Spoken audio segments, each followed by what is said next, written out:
Obsessed sister-in-law said she had a right to make parenting decisions for my unborn baby. So we got a lawyer. Now the law's making her play quiet. My sister-in-law said the baby was basically hers and started acting like she was the one giving birth. This is how everything has started. After 4 years of marriage, Blake and I are expecting our first child. Blake's older sister Gertrude lives with their parents around 30 minutes away from us. Gertrude has never married and has no children of her own. Before I get into what happened at my baby shower last Saturday, I need to give you some background on Gertrude. She has always been what I would call intense. When Blake and I initially started dating, Gertrude was constantly asking about our relationship status. She'd contact him several times a day, asking where he was and who he was with. Blake revealed that she has always been watchful since their father left when Blake was 12, and Gertrude was 16. Their mother, Janet, had to work 2 jobs to support them, so Gertrude essentially raised Blake for several years. Gertrude is a bookkeeper for a small accounting firm, but she's been attempting to start her own business. She's constantly talking about new ventures, such as selling handcrafted jewelry, creating a food truck, and opening a pet grooming business. She is constantly sidetracked by new tasks, thus none of these ideas ever get implemented. Blake has lent her money several times throughout the years, typically between $500 and $1,000 at a time.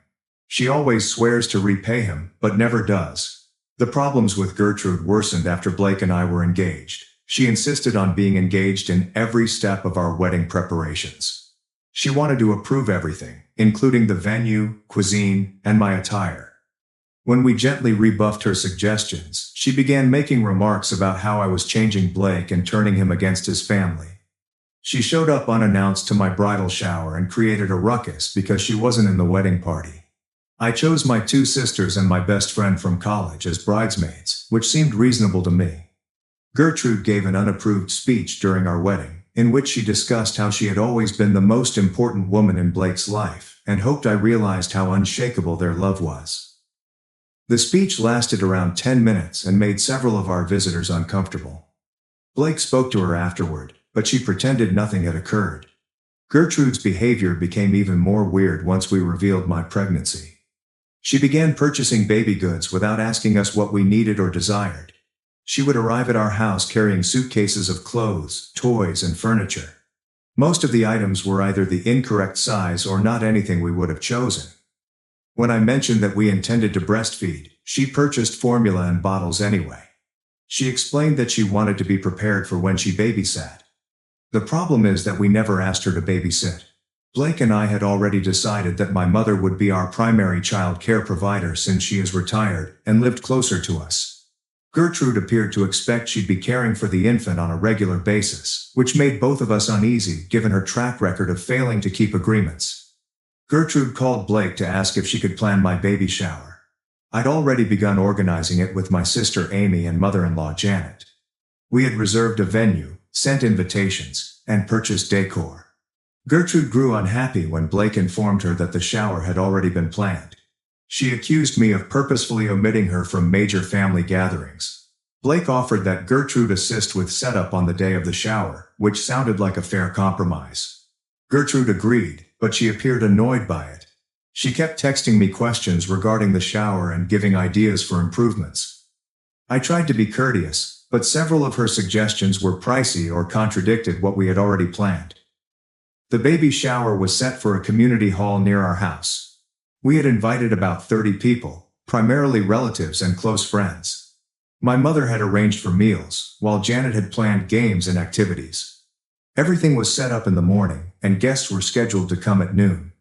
Gertrude arrived early, with her own set of decorations. She began rearranging the tables and replacing our decorations with those she had made. When Amy requested her to check with me first, Gertrude explained that she was simply trying to help make things great. She also brought a cake she had ordered separately, despite the fact that we already had one from the bakery Amy had picked.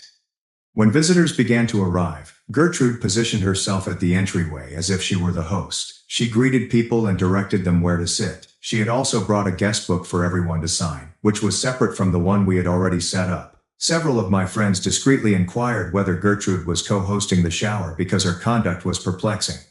The most difficult part came when it was time to receive gifts. Gertrude had brought a large wrapped present, and she demanded that I open it first. Inside was a car seat, which we actually required. However, she had spent more than $300 on a luxury model without consulting us about our favorite brands or features. She proudly stated that this was her gift as the baby's aunt, and that she had researched the safest options available. The problem was that my parents had also purchased us a car seat as their major gift. They had communicated with us ahead of time and purchased the precise model we had studied and selected. We had two pricey car seats, and Gertrude's wasn't the one we wanted. When I thanked her but mentioned that we had already received a car seat, she appeared hurt and explained that she had spent weeks researching the best option. Gertrude then began commenting during the gift unwrapping about how she couldn't wait to take the baby places and how she planned to set up a nursery at her home. She discussed purchasing a crib and changing tables so that the baby may spend the night on a regular basis. She stated particular days of the week when she would be available to babysit and requested that I take her schedule into account when scheduling appointments. Several visitors became uneasy during Gertrude's words since she sounded like she was going to be the primary caregiver rather than just an occasional babysitter. My sister Amy attempted to divert the subject, but Gertrude kept returning the conversation to her plans for the baby. Gertrude began discussing the delivery, which triggered the breaking point. She expressed her want to be in the waiting room when I went into labor and to be among the first to hold the baby. She stated that she had already requested time off work for the week of my due date. Blake and I agreed that we wanted to make the delivery experience private, with only our parents attending after the baby was delivered. Gertrude got extremely distressed when I told her that we were going to limit guests initially. She said that as the baby's aunt, she deserved to be present for such an important occasion. She began discussing how she had been looking forward to this for months and had already made plans with her employer. Gertrude began crying and complaining that I was preventing her from seeing her nephew or niece, which exacerbated the problem. She said that Blake's family was always close, and that I was harming their relationships. Several guests were staring at this point, and the mood in the room turned strained. Blake tried to settle Gertrude down, but she became increasingly emotional. She explained that she had raised Blake, and that this baby was like her own grandchild. She accused me of being selfish and not understanding family dynamics. She said that she had devoted years of her life to caring for Blake and that she deserved to be engaged in his child's upbringing. Janet attempted to interfere, but Gertrude was beyond reason. She refused to let me push her out of Blake's life, as I had with other family activities.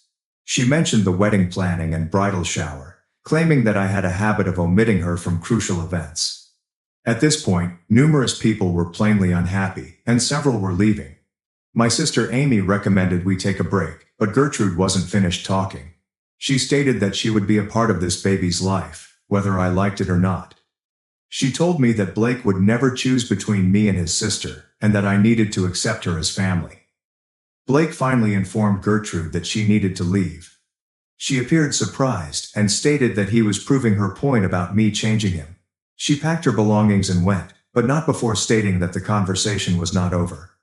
The rest of the shower went on, but the mood was clearly influenced by what had happened. After the guests left, Blake and I discussed Gertrude's behavior. He admitted that she had become more intense recently, but he had not recognized how uncomfortable she was making me. He agreed that we needed to establish clearer boundaries before the baby arrived. We decided that he would speak with her about proper expectations for her role as an aunt. The trouble is that Gertrude has been phoning and texting both of us nonstop since. She's been sending lengthy messages about how heartbroken she is and how cruel we've been. She has also been connected with Janet, who is attempting to mediate but does not really understand why we are upset. Gertrude insists that she only wants to be a good aunt and that we are overreacting to her joy over the baby.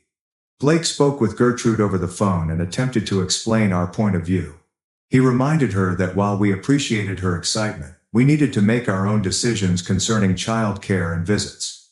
Gertrude grew defensive, claiming that she had planned to help with the infant for months.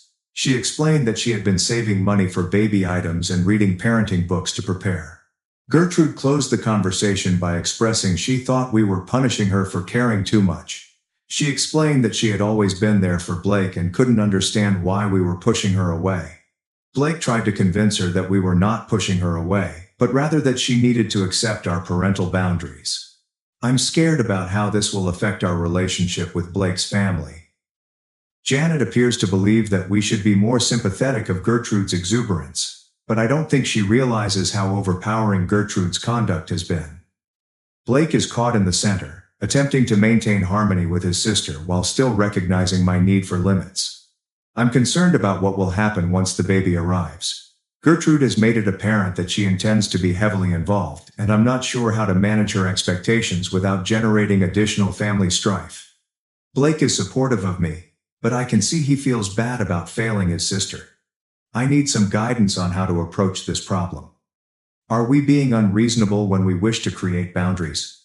How can we handle Gertrude's demands while maintaining family relationships? I want the kid to have a bond with Blake's family, but I also need to be satisfied with the level of involvement from extended family members. Update 1. I wanted to give everyone an update on what has happened since my original article. Thank you for your comments and support. Unfortunately, Gertrude's condition has deteriorated significantly, and I am unsure how to proceed. Blake had another chat with Gertrude in which he attempted to set clearer boundaries. He stated that we wanted her to be a part of the baby's life, but we also needed her to respect our parental decisions. He particularly addressed her expectations regarding regular child care and overnight stays. Gertrude appeared to accept what he was saying during the conversation, but her subsequent behavior indicated otherwise. Gertrude arrived to our house unannounced with additional baby items. She had purchased a bassinet, claiming that she saw it on sale and couldn't pass up the opportunity. When I mentioned that we already had a bassinet, she suggested we use hers as a backup, or leave it at her house for when the baby came to visit. She spent approximately an hour redecorating our nursery and shifting around furnishings that we had already arranged. Gertrude began measuring our nursery and taking notes on the layout, which made this visit more unpleasant. When I asked what she was doing, she explained that she wanted to decorate her spare room to match our nursery so that the baby would feel at ease in both settings. She had already ordered paint in the same color as our nursery walls and planned to purchase matching furniture. Gertrude began calling my doctor's office, attempting to obtain information about my pregnancy. She informed them that she was the baby's aunt and that she needed to know my due date and delivery arrangements because she would be assisting with childcare. The receptionist called to confirm, and I had to clarify that Gertrude was not permitted to get information about my medical care. I also had to specifically ask that my information not be shared with anybody other than Blake and my emergency contacts. Gertrude grew unhappy when she discovered that I had denied her access to my medical records. She contacted Blake at work, crying, and said she felt as if we were treating her like a stranger. She stated that in her perspective she would be like a second mother to the baby, and that she needed to be informed of key medical decisions. Blake tried to explain that medical information was confidential, but Gertrude insisted that family members have full access to it. Gertrude began contacting our other family members to enlist their help, which worsened the situation. She called my mother-in-law Janet and complained that we were keeping critical pregnancy milestones a secret from her. She also called Blake's Aunt Helen and cousin David, explaining that I was attempting to keep the kid away from Blake's side of the family. These family members began calling Blake to inquire what was going on. Most of them were perplexed since Gertrude had portrayed the issue as if we were completely shutting her out of our lives. Blake had to spend several phone conversations explaining that we weren't trying to exclude Gertrude, but that she needed to respect the natural boundaries that any parent would establish. The most worrying occurrence occurred when Gertrude arrived at my workplace. I work as a dental hygienist at a family practice, and Gertrude pretended to be a new patient.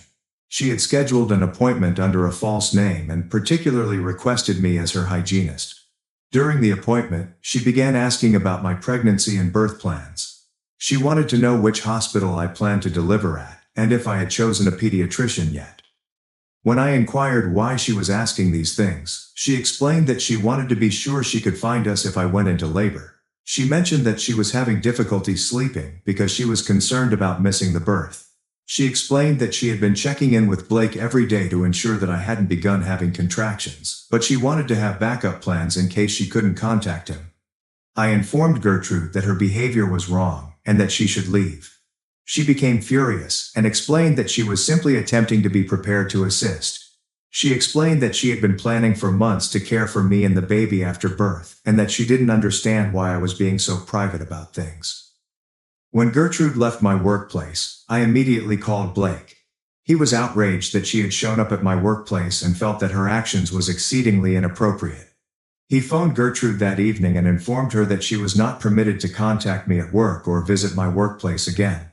He also warned her she shouldn't involve other family members in our personal affairs. Gertrude's response was to send both of us a lengthy email outlining her viewpoint. She said that she believed we were punishing her for being overly attached to the kid. She stated she had been fantasizing of being an aunt for years and had been planning to assist raise the kid since we announced the pregnancy. She acknowledged that we were the parents, but she intended to be engaged in important choices regarding the baby's care. Gertrude also revealed in the email that she had discussed grandparents' rights with a lawyer. She stated that she had been researching if aunts had any legal rights to see their nieces and nephews. She stated that she did not intend to take legal action, but that she wanted to know her choices if we continued to remove her from the baby's life. This legal threat was the last straw for Blake. He contacted Gertrude and warned her that threatening legal action was utterly wrong, and demonstrated that she did not comprehend proper boundaries. He stated that if she continued to behave in this manner, we would have to consider limiting her contact with us completely. Gertrude burst into tears throughout the phone call. She claimed Blake had chosen me over his own family and that she couldn't believe he was threatening to take her out of his life. She claimed that she had given all to care for him when they were younger, and that she deserved to be a member of his family now. She accused me of manipulating Blake and pitting him against his sister. Gertrude ended the call by hanging up on Blake, but she called back several times throughout the next few hours. Blake finally stopped answering and began leaving voicemails. In the voicemails, she alternated between apologizing and making additional charges. She stated that she was going to fight for her relationship with Blake, and would not let me destroy their family. Since then, Gertrude has attempted to reach us through other family members. She has been calling Janet every day, crying and pleading with her to intercede. She's also contacted Blake's other relatives, asking them to speak with us on her behalf. Most of these family members are perplexed by the circumstance and don't understand why Gertrude is so agitated. Janet has attempted to mediate, although she is not completely aware of Gertrude's inappropriate actions. She constantly telling us that Gertrude is only thrilled about the baby, and that we should be more patient with her. Janet believes that we should sit down with Gertrude and figure out a compromise that will satisfy everyone. The difficulty is that Gertrude does not appear to comprehend that certain boundaries cannot be discussed. She still believes she should have access to my medical records and be engaged in critical decisions regarding the baby's care. She does not seem to understand that Blake and I are the parents, and we have the authority to make decisions without contacting extended family members. I am quite pregnant, and the stress of this circumstance is impacting my health. My doctor has advised me to reduce stress during these final weeks. Blake and I have chosen not to tell anyone other than our parents when I go into labor. We also intend to limit hospital visits to only our immediate family. We had to revise our birth plan because we were concerned that Gertrude would show up at the hospital unexpectedly. We alerted the hospital staff that Gertrude is not authorized to get anything regarding my admission or delivery. We've also instructed them not to allow her to visit, even if she claims to be related. The event has strained Blake's ties with his entire family. Some relatives believe we are being too severe on Gertrude, while others are beginning to recognize that her behavior is unacceptable. Blake is fighting with guilt over having to pick between supporting me and keeping peace with his sister. I'm worried about what will happen after the baby is delivered. Gertrude has made it apparent that she will not accept the boundaries we have established, and I am scared that her behavior will continue to increase. Blake is entirely supportive of me, but I know this scenario is also causing him a lot of stress. At this point, I'm not sure if I can have a normal connection with Gertrude. Her behavior has gone much beyond the typical enthusiasm of being an aunt, and she does not appear to realize that her acts are wrong. I'm starting to think we should limit her contact with us completely, at least until she can demonstrate that she respects our boundaries. Update 2. I gave birth to our daughter Emma, and Gertrude's position has become even more complex. I wanted to give everyone an update on what has happened since my last post. Emma was born healthy following a pretty uneventful birth. Blake and I were able to enjoy the tranquil delivery experience we desired, with only our parents visiting us at the hospital. We alerted the hospital personnel about Gertrude's actions, and they were quite good about respecting our privacy. We didn't publicize Emma's arrival on social media right away because we wanted to spend some peaceful time as a new family. We called our parents and my sister Amy to inform them that Emma had arrived, and we requested that they keep the news hidden for a few days. Unfortunately, Janet informed Gertrude of Emma's birth within hours of receiving our call. Janet stated that she was unaware that we intended to keep the news confidential from Gertrude in particular. She assumed we simply didn't want public announcements on social media. This misunderstanding resulted in the first big incident. Gertrude arrived at the hospital carrying balloons, flowers, and a large gift bag. She walked right to the maternity ward and asked the staff for my room number. When they told her that I had asked for no visitors except permitted family members, she grew emotional and maintained that she was Emma's aunt. Gertrude refused to go, so the nurses contacted security. She was eventually released from the hospital, but not without causing a disturbance in the waiting room. She was crying and informing other families that her own family was preventing her from her niece. Several other patients and visitors witnessed the incident. Blake received a call from hospital security telling him of Gertrude's visit. He was surprised that she had arrived so soon after Emma's birth. He contacted his mother Janet to find out why she had notified Gertrude about the arrival. Janet apologized, saying she didn't anticipate Gertrude would try to visit right away. When we got home from the hospital, Gertrude was waiting in our driveway. She'd been sitting in her car for several hours. According to our neighbor, she came us while we were getting Emma out of the car seat and asked to hold her niece. She stated that she had been wanting to see Emma and could not wait any longer. Blake told Gertrude that now was not a good time because we had just arrived home and needed to settle in. Gertrude became distraught, stating that she had been patient for months and deserved to meet Emma. She explained that she had brought gifts and had been planning this occasion for a long time. The argument continued in our driveway, with Emma crying in her car seat. Gertrude insisted that she only wanted to hold Emma for a few minutes and then depart. Blake tried to explain that we needed to develop a routine first, but Gertrude didn't listen. Finally, Blake informed Gertrude that she needed to depart, and that we will contact her once we were ready for visitors. Gertrude erupted and accused Blake of allowing me to determine his decisions. She claimed that she had rights as Emma's aunt and that we could not keep her away indefinitely. Gertrude attempted to take Emma's car seat from Blake, which worsened the scene. She stated that if we would not allow her hold Emma, she would simply look at her for a minute. Blake had to physically prevent Gertrude from grabbing the car seat, and our neighbor phoned the cops because the confrontation became too loud and disruptive. The cops arrived and requested Gertrude to leave our property. She was crying and attempting to explain to the officers that she only wanted to see her niece. The police were kind but strong, insisting that she accept our requests as parents.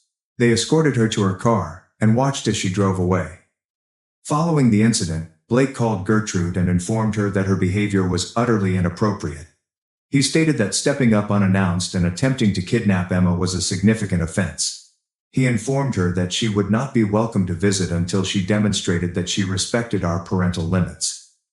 Gertrude responded by starting a campaign to turn Blake's family against us. She called every relative she could think of and informed them that we were keeping Emma away from her family. She claimed that I was manipulating Blake and that she was being unfairly punished for loving her niece too much.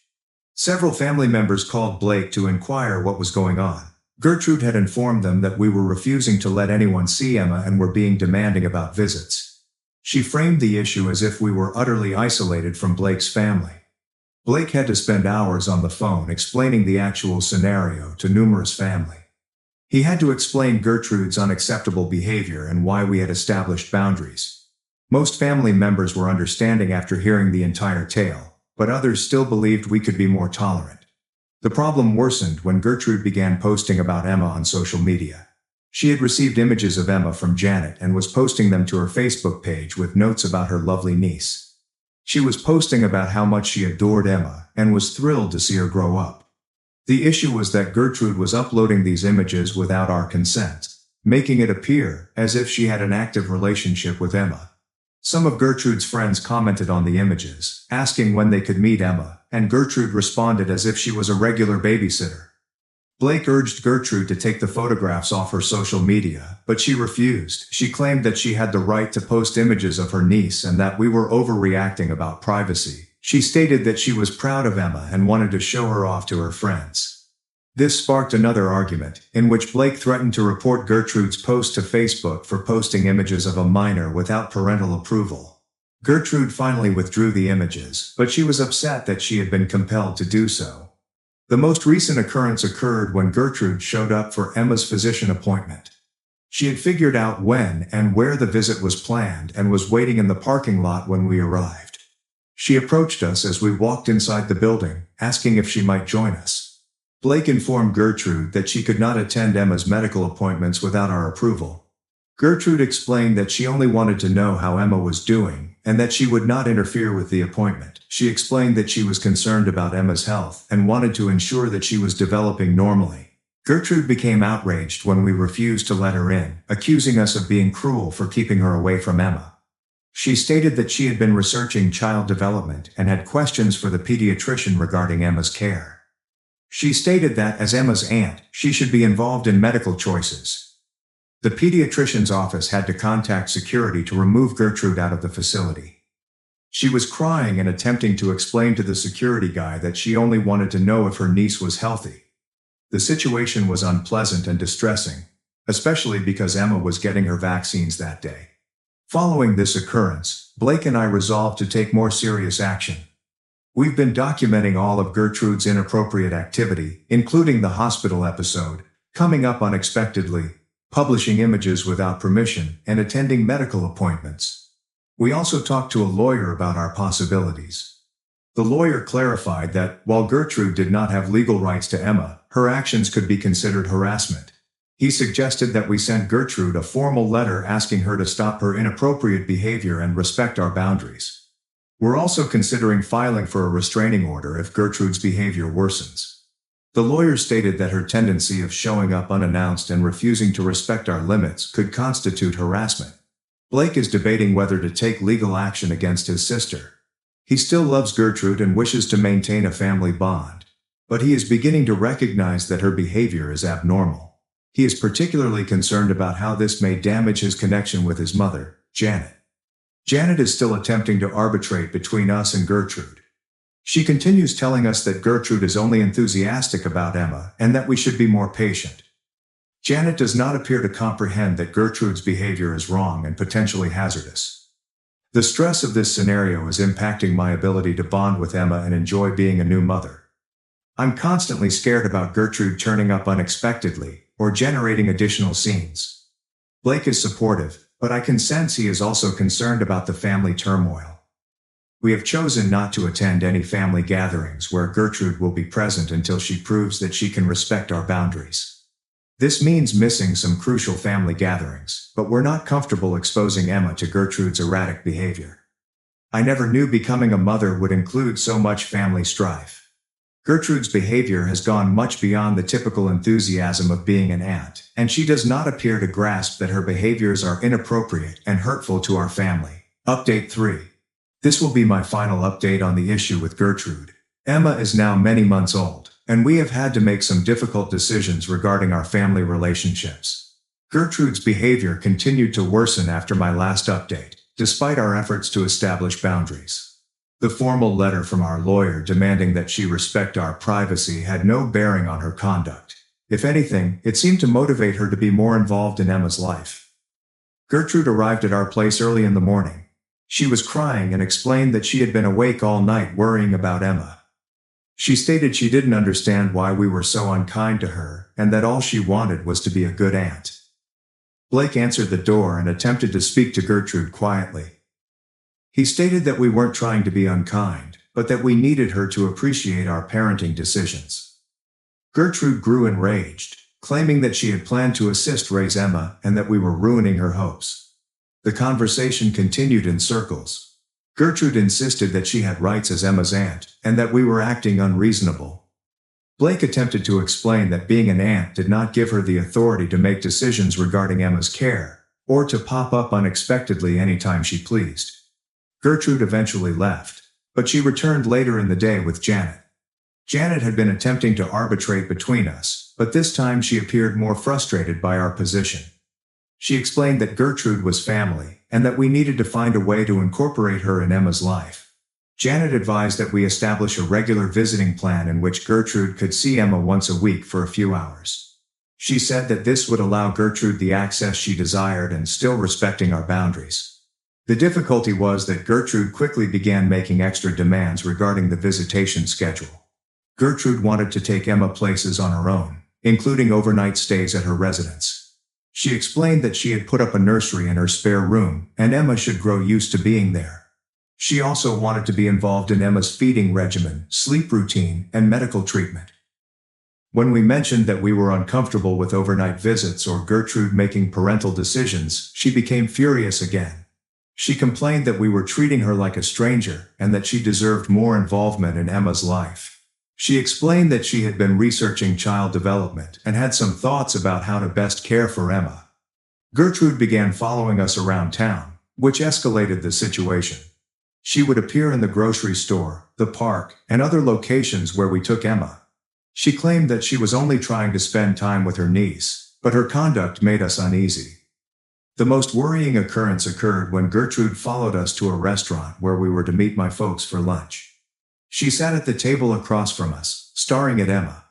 When my father requested her to go, she explained that she had the right to remain in a public location and was not bothering anyone. Gertrude spent the entire lunch observing our table and photographing Emma with her phone. When we urged her to stop taking photos, she explained that she was simply capturing memories of her niece. She explained that because we were not allowing her to spend time with Emma, she needed to find other ways to feel connected to her. This episode let us know that Gertrude's behavior would not change with time or patience. Her fixation with Emma grew stronger, and she appeared to feel she had parental rights rather than traditional aunt privileges. Blake and I decided we needed to file for a restraining order. We compiled all of the evidence we had regarding Gertrude's behavior, including the hospital incident, showing up unexpectedly, publishing images without permission, arriving at medical visits, and following us about town. The restraining order was granted due to Gertrude's record of harassment and refusal to respect our limits. The order states that Gertrude must keep at least 500 feet away from us, Emma, our home, and our workplaces. She is also barred from contacting us directly or via third parties. Gertrude had a full meltdown after receiving the restraining order.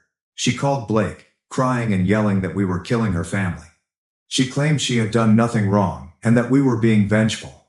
She accused me of influencing Blake and turning him against his sister. Janet was likewise furious with the restraining order. She felt we had gone too far, and Gertrude was just pleased about Emma. Janet couldn't understand why we couldn't find a solution to resolve the situation without resorting to the judicial system. She said that we were tearing up the family over something that might have been remedied via communication. Blake's family has become divided as a result of the restraining order. Some family agree with our decision and see that Gertrude's behavior was unacceptable. Others believe we overreacted and should have been more gentle with Gertrude's transition to being an aunt. Blake's aunt Helen has been extremely critical of our decision. She claimed Gertrude had always been emotional and that we should have made concessions for her characteristics. Helen stated that Gertrude had made significant sacrifices to help raise Blake, and that we owed her greater care. Blake has struggled with his family's separation. He loves his sister and never wanted things to get this far, but he also realizes that Gertrude's behavior was abnormal. He has been attending to counseling to help him process his emotions about the issue.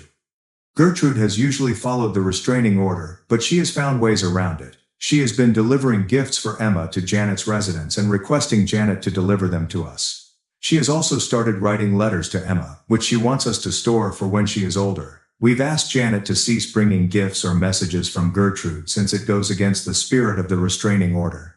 Janet was angered by this request because she feels she is being forced to choose between her children and her grandchild. The situation has stabilized slightly. Gertrude has not broken the restraining order directly, and we have had no unexpected interactions with her. However, family relationships remain strained, and we're unsure whether they can be healed. Blake and I have agreed that we will concentrate on raising Emma and creating our own family rituals. We will not attend family gatherings where Gertrude may be present, and we will minimize our interaction with relatives who do not respect our boundaries. This experience has taught us that sometimes safeguarding your family entails making difficult decisions that others may not understand.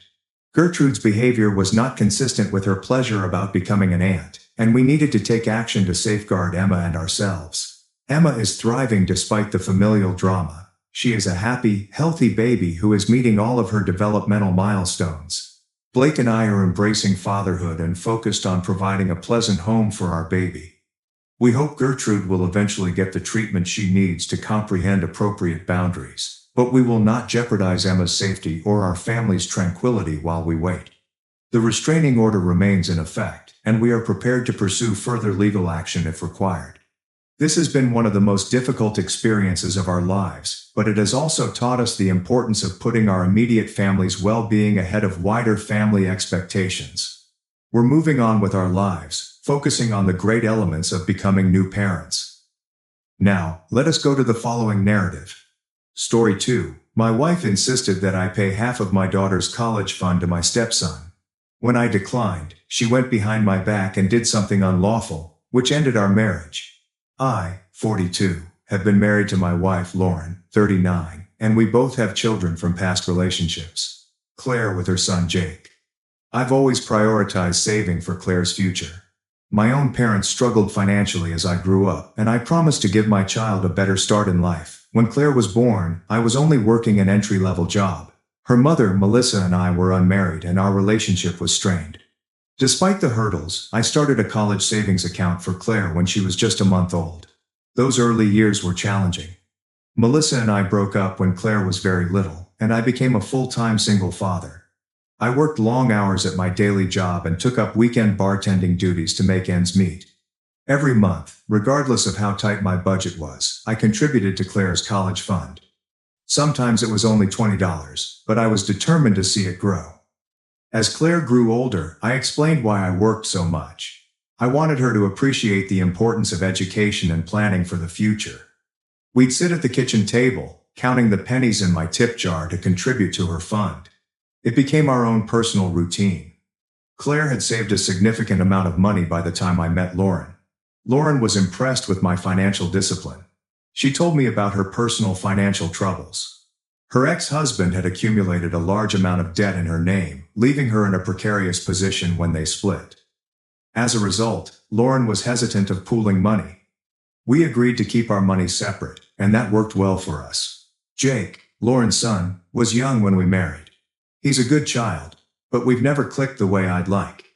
He maintains a tight relationship with his father, whom he sees every other weekend. I've always felt more like Jake's nice uncle than his stepfather. Still, I've tried to be helpful and involve him in family activities.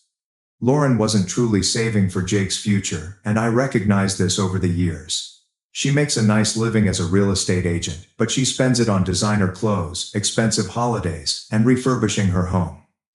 I gently recommended a few times that she start a college fund for Jake, but she always dismissed the idea, claiming there was plenty of time. Claire is about to graduate from high school and begin her college search. She has always been an excellent student, taking AP classes, participating in numerous extracurricular activities, and helping at a local animal shelter. Her hard effort has paid off, as she has been accepted to numerous top universities. I sat down with Claire to discuss her college fund. I wanted her to know exactly what resources she had available when she made her selection. When I showed her the balance, her eyes widened. "Dad, is this real?" she inquired. I nodded, full of pride. There is enough to pay tuition and most living expenses at her first PIC school for the entire 4 years. Claire put her arms around me and cried joyous tears. "I can't believe you did this for me," she remarked. I got worked up too, remembering all those years of frugal living and saving. "You're worth every penny," I told her. That evening, I told Lauren about the conversation over dinner. I was still ecstatic about Claire's joy and wanted to share the occasion, but Lauren's reaction threw me off guard. She went silent for a time before saying, "What about Jake? How is he supposed to pay for college?" I was perplexed. "I thought you were handling Jake's college plans," I said. Lauren shakes her head. "I haven't really saved anything," she acknowledged. "I always thought we'd figure something out when the time came." Then she dropped a bombshell. "We should split Claire's fund between both kids," she remarked. "It's only fair." I was taken aback. "That money is for Claire," I stated firmly. Lauren's eyes flashed with rage. I've been saving it for her since before I even met you and Jake. So, you're saying you don't consider Jake to be your child too? We're supposed to be a family. I attempted to explain that it was not about loving Jake less, but about keeping a promise I made to Claire years ago. Lauren was not hearing it. She accused me of favoritism, and that I was setting Jake up for failure by not giving him equal support. The argument immediately escalated. Lauren mentioned every time she believed I treated Claire differently than Jake, and I responded with examples of how I've tried to be a decent stepfather. We went round and round till Jake arrived home and heard us shouting. Jake became furious when he discovered what we were fighting about. He stated he had always felt I didn't really consider him family, and this confirmed it. I tried to explain, but he stormed off into his room. Claire also overheard some of the argument. Later, she came to me in tears and offered to split her fund with Jake. It crushed my heart to see her eager to give up her aspirations out of shame. I informed her that none of this was her fault, and that the money was her own. Period.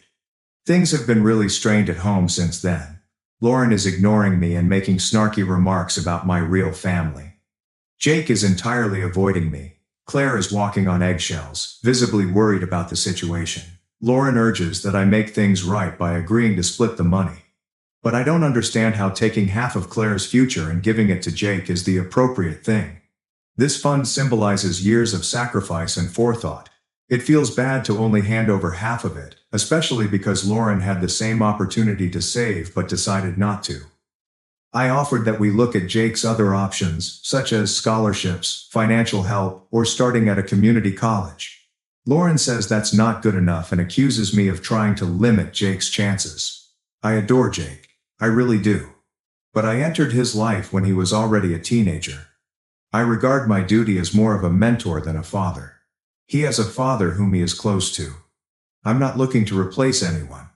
It's important emphasizing that Jake is an ordinary student who has shown little interest in college. He has considered attending trade school to become an electrician. I believe that is a fantastic path, and I would be delighted to help him in it. Lauren, however, insists that Jake obtain a 4-year degree, despite Jake's skepticism. I feel like I'm being presented as the bad guy because I don't want to endanger my daughter's future, which I've fought so hard to obtain. But perhaps I am not seeing things clearly. The entire experience has made me doubt everything. AITA for refusing to split college funds? Update 1. Things have only worsened. I appreciate everyone's feedback and support. It's given me something to think about. Domestic tensions continued to rise. Lauren and I were scarcely communicating, simply coexisting in the same area. Jake was plainly furious and began ignoring me entirely.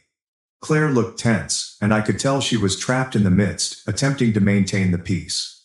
I attempted to have a calm chat with Lauren about Jake's future ambitions and how we could help him without depleting Claire's fund. But each session soon turned into accusations and repeating old disagreements. Lauren started bringing up instances when she believed I had favored Claire, while I emphasized all the ways I had tried to be there for Jake. We were simply talking in circles. Things came to a head. I arrived home early from work, intending to catch Claire before her shift at the animal shelter. Instead, I discovered Lauren and Jake sitting at the kitchen table, with a stack of papers strewn out. When they noticed me, they both jumped, as if they had been caught doing something wrong. It turns out my suspicions were correct. They had gone behind my back and applied for multiple credit cards and personal loans in my name, using my personal information. They intended to use this money to support Jake's schooling because I refused to help. I was very furious. This was not only a major breach of trust, but it might have had catastrophic consequences for my credit and financial future. I approached them instantly. Lauren attempted to rationalize it, claiming that difficult circumstances require extreme means and that I had forced her hand by being selfish. Jake seemed embarrassed but did not say much. I informed Lauren that this was completely improper and potentially illegal. I made it plain that I would cancel all cards and loans immediately. Then I told her I needed some time to ponder and went to stay with my brother. While I was away, I did a lot of soul searching. I reflected on the early days of my relationship with Lauren. We bonded over our experiences as single parents and our commitment to provide better lives for our children. I remembered how impressed I was with her independence and how she had surmounted her financial difficulties following her divorce. However, I discovered that I had overlooked certain red flags. Lauren had always been a bit reckless with money, justifying extravagant purchases as a gift for herself after years of struggle. She'd say Claire was fortunate to have her college expenses covered, but she never took any steps to save for Jake. I contemplated my relationship with Jake over the years. I sincerely care about him, but I recognized I was attempting to create a father-son tie that simply did not exist. He already has a close relationship with his father. My attempts to be a father figure were likely confusing for him and set unreasonable expectations. I returned home and asked Lauren for a private talk. I informed her that her acts were a deal-breaker for me, and that I desired a divorce. She erupted into tears and begged me to reconsider, claiming she was only doing it because she was trying to assist her son. But I remained firm. I stated that this was more than just a credit card mishap. It was about a pattern of behavior, disrespecting my boundaries, attempting to guilt me into doing things, and now perhaps committing fraud. I told her I couldn't stay in a relationship without trust. Lauren's emotions ranged from appealing to fury. She accused me of never truly accepting Jake, and of always putting Claire first. She claimed I was ruining our marriage over money. But for me, it wasn't about the money. It was about a violation of trust and realizing that our family and financial ideals were totally different. Following our conversation, I sat down with Claire and Jake individually to explain the situation. Claire was upset, but claimed she understood. She acknowledged that she had been unhappy with Lauren's actions for some time but didn't want to cause any difficulties. I assured her that none of this was her fault, and her college fund was secure. My chat with Jake was more difficult. He apologized for his involvement in the credit card scheme and stated that his mother had put pressure on him to participate. We had an honest conversation regarding his future goals. His mother pushed him to attend a 4-year college, despite the fact that he is really interested in becoming an electrician. I told him I believe trade school was an excellent choice and offered to assist him with research programs. So I'm now in the process of separating with Lauren. I'm staying with my brother for now while we figure out the logistics. Claire will be with me, of course. I've informed Jake that, even though his mother and I are breaking up, I still care about him and want to continue our connection if he is willing. It's been a trying and emotional moment for everyone concerned. I'm trying to take things one day at a time and focus on being there for both children as we navigate this new reality. I am aware that there will be obstacles ahead, but I am cautiously optimistic that this is the best long-term decision for everyone involved. Update 2. I'd like to share some developments. The divorce from Lauren was finalized. It was a painful process, but I believe it was for the best. During the divorce procedures, I discovered that Lauren had been concealing significant debt. It turned out that her extravagant spending habits had caught up with her, and she was in very bad financial shape. This explains why she was so keen to get her hands on Claire's college cash. I'm relieved I stood firm and safeguarded that money. The revelation regarding Lauren's debt reminded me of my own parents' financial troubles. I remembered the continual stress in our household, the battles about bills, and the humiliation of having our electricity turned off more than once. It reaffirmed why I was so determined to provide financial security for Claire. Claire has begun her freshman year at her dream school. She is studying marine biology and thoroughly enjoys it. She calls every Sunday to tell me about her school, new friends, and part-time job at the campus aquarium. Hearing the excitement in her voice makes all of the years of savings and recent upheaval worthwhile. There have been some hiccups in the road. She struggled to adjust to having a roommate at first, and her biology studies are more difficult than she anticipated. But she faces these challenges with persistence and a cheerful attitude. I'm really proud of her resilience. Regarding Jake, our connection has actually improved since the divorce. Without the strain of forcing a father-son bond, we've built a more natural mentor-mentee relationship. He works full-time at a local garage and attends community college. Jake and I have been meeting up for lunch every few weeks. He's telling me more about his hopes and anxieties for the future. I've been assisting him with budgeting and saving money, and he appears to appreciate the advice. We've been looking into electrician apprenticeship programs together, and he's getting enthusiastic about the opportunities. Lauren has been struggling since their divorce. To pay off her debt, she had to drastically reduce her living space and work a second job. She's tried to contact me several times, alternately apologizing and accusing. I've set hard boundaries and only interact with her when absolutely required for divorce issues. Lauren unexpectedly came up at my new flat, apparently intoxicated, which was a challenging situation. She was crying and begging me to accept her back, claiming she had realized her faults. It was difficult to watch her in that position, but I stayed firm and contacted her sister to come pick her up. I hope she receives the help she needs, if only for Jake's sake.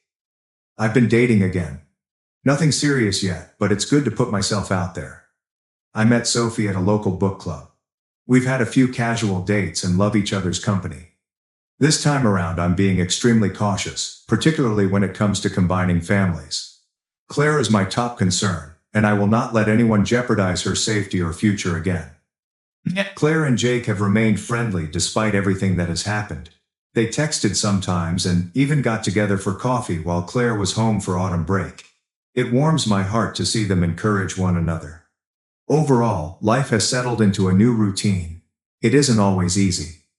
There are certainly periods of tension and despair, but I believe I'm on the right track.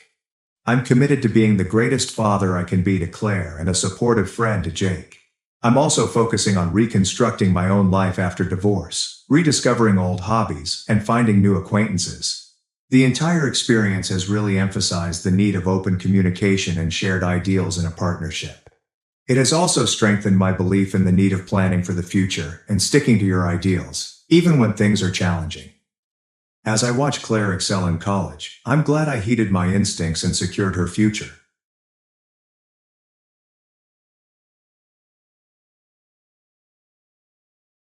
Well, that was a disaster, but believe it or not, this next one might be even worse. My wife cheated with a club DJ. I sipped whiskey, called a detective, then burned her entire world down with one flash drive. After a wild night at the club with the guy she was secretly seeing, my wife woke up in the hospital with a fractured leg and a humiliating statement cut into her back. You read that correctly. Carved. 3 bold, bloody words appeared on her flesh, right above her spine, in a font that no tattoo artist could ever replicate. Property of a liar. Her lover. I'm hardly breathing in the ICU. Eyes slid back and tubes were everywhere. Cops are roaming the waiting room like hungry hounds. And me? I was at home sitting by the fireplace, sipping whiskey with his wife Candace, and watching the local news as the first reports of the club incident appeared on the television. My cell phone vibrated. Detective Elias. Unknown number. Mr. Taylor, would you mind answering some questions? I laughed, leaned back in my chair and muttered into the phone, Of course, detective. I have nothing to conceal. Because I didn't. That night my alibi was solid. Candace and I had receipts, video, and meal witnesses. And I didn't touch either of them. But don't believe I wasn't involved. I was the mastermind behind that chaos. The calm storm behind the curtains. The man who watched his wife destroy everything we created before turning her game into a fucking war. Let us rewind. Because this problem did not begin with blood and sirens. It began with silence. With frigid shoulders, locked phones, and a perfume I couldn't recognize. Madison, my wife, had always been wild, gorgeous, unpredictable, full of fire. That's what drew me in. But is that the same fire? It began burning me alive. About 6 months ago, she began dressing differently.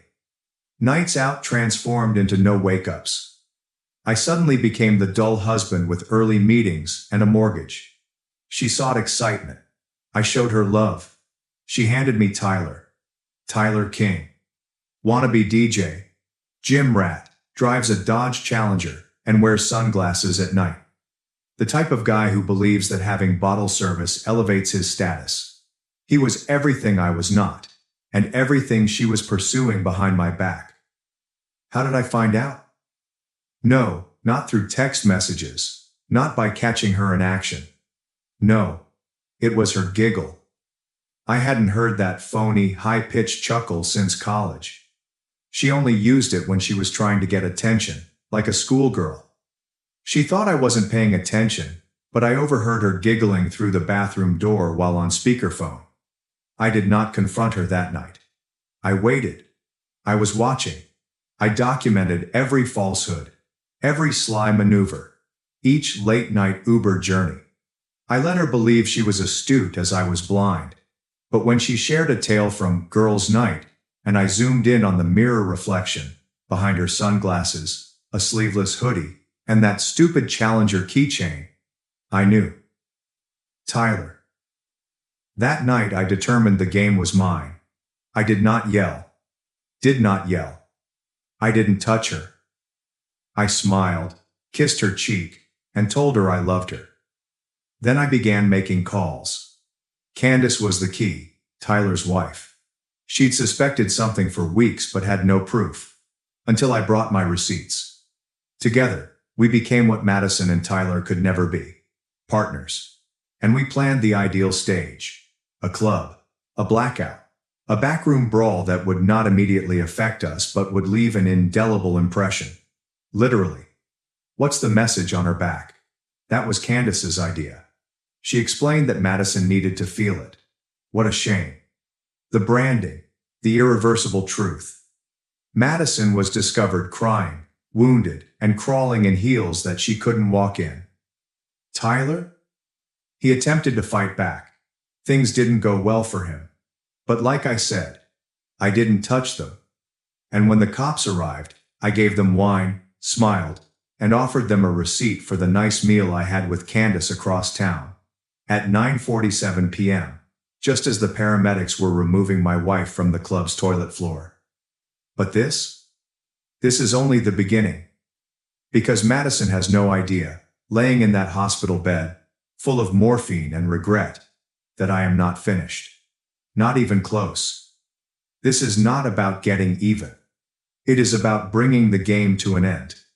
Her betrayal violated the rules. Now, I set the rules.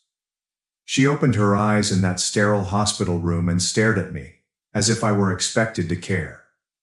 I felt like I was supposed to bend in, grab her hand, kiss her forehead, and murmur, "It's going to be okay." No, Madison. You threw okay off a balcony the day you let that clown unzip your dress in the back of his filthy vehicle. Ethan, she croaked, raspy from painkillers. What happened? I reclined against the wall, arms crossed, as serene as a man watching his favorite movie. You tell me, I asked.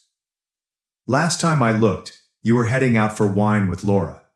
How does one find a club toilet with a broken leg and a dress around their waist? She blinked. That identical small twitch in her left eye occurs when she is preparing to lie. I don't remember. I believe I was drugged. Of course. The classic escape path. Victim mode. I approached her bed, peered directly into her exhausted, stitched-up face, and murmured, "They carved the word liar into your back, Madison."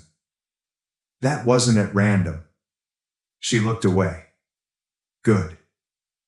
That's when Candace entered the room. Madison's face was drained of color. Candace did not say anything. She simply stood at the door, like a shadow from hell. Arms folded. Seeing the woman who slept with her husband attempt to breathe through a cracked rib. Madison gasped. Why is she here? I grinned. Oh, she's with me. That struck her harder than the fractured leg. Are you serious? As a heart attack, I explained, drawing up a chair. See, while you were out doing your little sneak around, Candace and I were piecing everything together. Every deception, every deceptive message, every spa weekend that ended in cheap motels and bathroom stalls. I didn't mean, she began. No, I replied, cutting her off. You meant every second of it. You just didn't think I'd ever figure it out. You thought I'd keep playing the loyal husband while you played house with a guy who wears muscle tees in January. Tears welled in her eyes. Not actual ones. The type she used when she wanted something. You think I wanted this, she snarled. Do you think I planned for Tyler to get hurt? For me to end up like this? Candace finally stepped forward. No, she replied. You planned for me to never find out. You thought you were smart, Maddie. You were just loud. She dug into her backpack and threw a flash drive on the hospital tray. There's footage, Candace said coldly. The club's back cameras. Your husband and I made sure they were backed up. Madison's mouth opened and closed, like a fish breathing on dry land. This is insane, she muttered. You're framing me. No one needs to frame you, I replied. You already built the gallows. I stood up, grabbed my coat and glanced down at her. You know what hurts the most? I inquired. Not the affair, not even the lies. It's that you didn't even try to hide how little I meant to you. Her lips twitched. Ethan, please. I shook my head slowly. No, Madison. Save your breath. You'll need it to explain all this to your mom and the lawyer. Her eyes widened. Lawyer? I smiled. I'm divorcing you. You're going to lose the house, the car, and your social media deals. And when the nurses ask what happened to your back, you're going to have to lie again. Because the truth, I leaned in. The truth will humiliate you. Then Candace and I walked out. We didn't say anything till we got to the elevator. She turned to face me. You sure you're okay? No, I responded. But I'm done being quiet. And as the elevator doors closed behind us, I understood I was not broken. I was only getting started. Do you know what they don't tell you about revenge? It is not loud. It is not dramatic or messy. It's clean, precise, and surgical. And the best part? They never saw it coming. 2 weeks before Madison's hospital bed became her throne of humiliation, I was sitting in our kitchen pretending to be the oblivious spouse. Pancakes, coffee, false morning kisses, the full routine. Meanwhile, I coordinated with Candace like if we were organizing a wedding, not a takedown. We had everything. Phone records, private messages, and hotel reservations made under inept, phony names. Mr. and Mrs. Knight. Seriously. We were not simply watching them. We were analyzing them. Tyler had a routine. Every Friday after his gym session, he went to the same tavern on 8th Street. He thought he was slick, constantly parked behind the building and messaging Madison to wait 15 minutes so they wouldn't show up together. She'd wear the red leather jacket she purchased behind my back. The one I observed suddenly appeared without a receipt. She said it was Laura's present to me. Laura relocated to Chicago last year. Their favorite club? Velvet Room. A dark, neon-lit mess where intoxicated individuals became secrets and cameras constantly malfunctioned. Except one did not. That camera, which was mounted above the emergency escape, captured everything the night I put my plan into action. Candace and I had a friend on the inside, a bartender named Leo. He despised Tyler. He said he never tipped. So when we requested entrance to the secret back room, Leo smiled and answered, I'll leave it unlocked. Madison arrived that night wearing heels that were excessively high for a woman trying to sneak around. Her lipstick had smeared before she even ordered a drink. Tyler greeted her like a loose dog, placing his hand on her waist and whispering filth into her ear. They disappeared into the back room, giggling. That was their final chuckle. See, Leo made sure the room was dark enough to be uncomfortable, yet bright enough to read the writing on the walls. And by wall, I mean Madison's back. I did not employ somebody to do it. That is the brilliance part. Tyler had enemies. Old deals have gone wrong. All I had to do was tell the appropriate person where he would be, with whom, and at what time. Madison was caught in the crossfire. And you know what? I do not feel awful. She engraved the betrayal long before anybody else did. The media caught on quickly. Club attack leaves 2 injured. Motive unknown. Photos leaked. The message on her back went viral. Property of a liar. T-shirts were printed. Memes exploded. And Madison? She could not delete quickly enough. Her modeling sponsors have dropped her.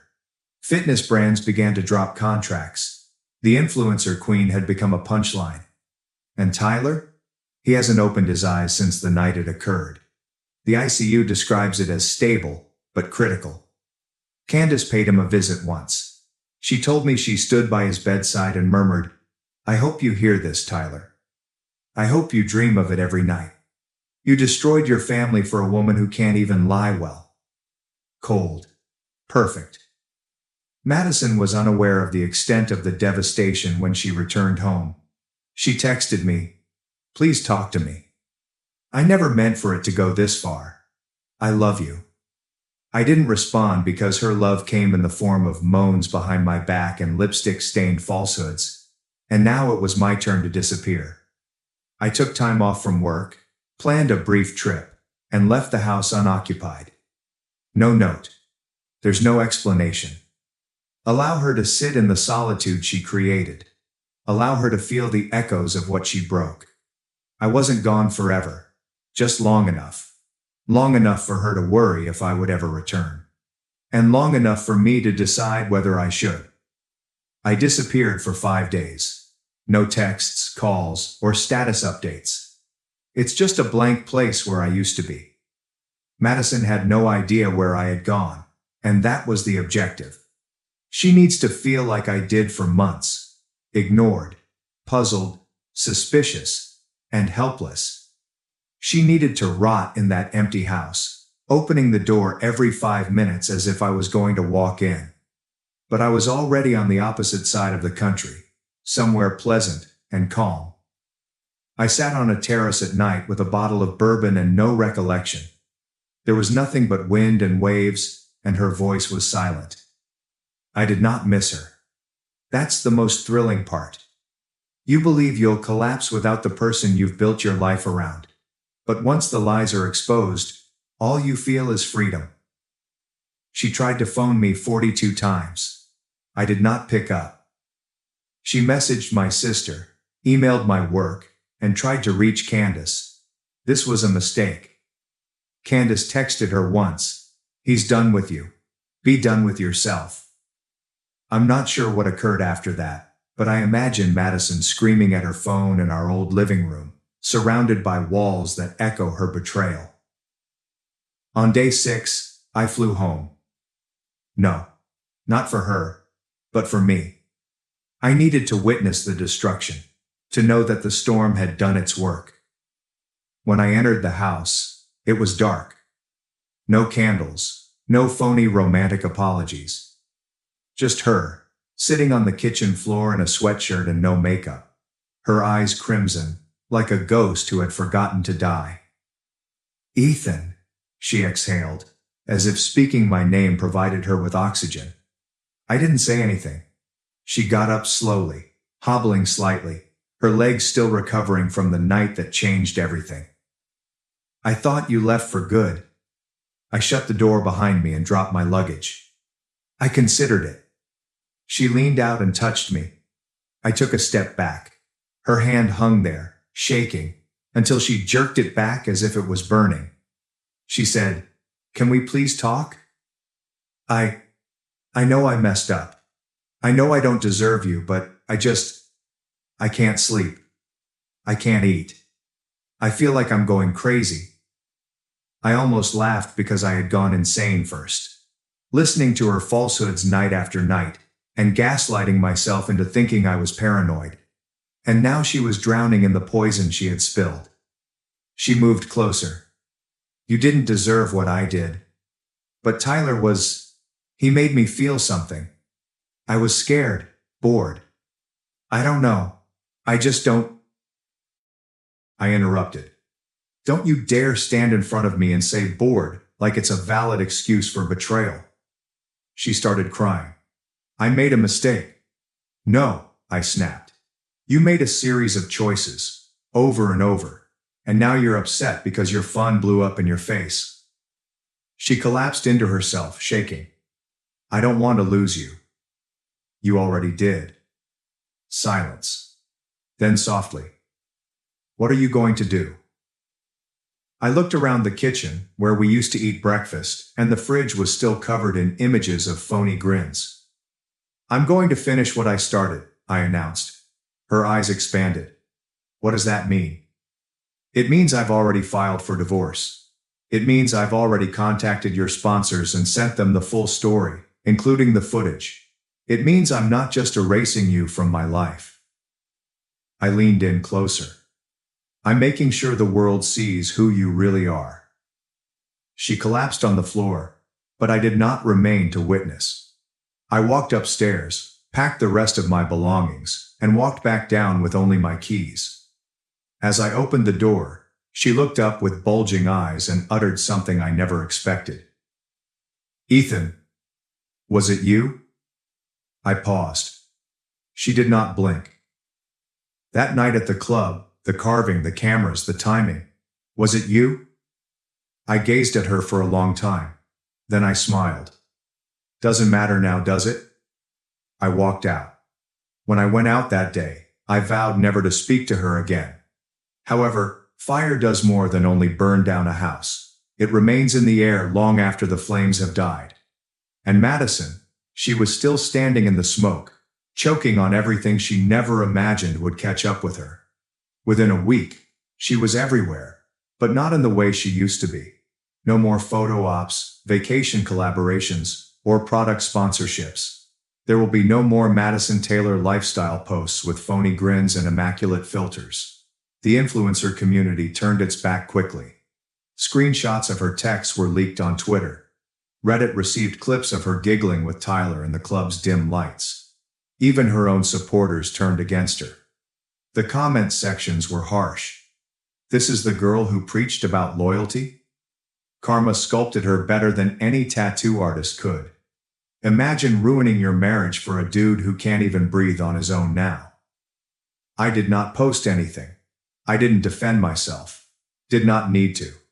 The truth possessed its own legs. I focused on rebuilding my life, minus the chaos. I moved into a clean flat with genuine silence. There are no scent clouds, and no second phone stashed in the drawer. Just myself, a couch, and the peace I had forgotten about. Nevertheless, the calls continued to come in. Blocked numbers. Unknowns.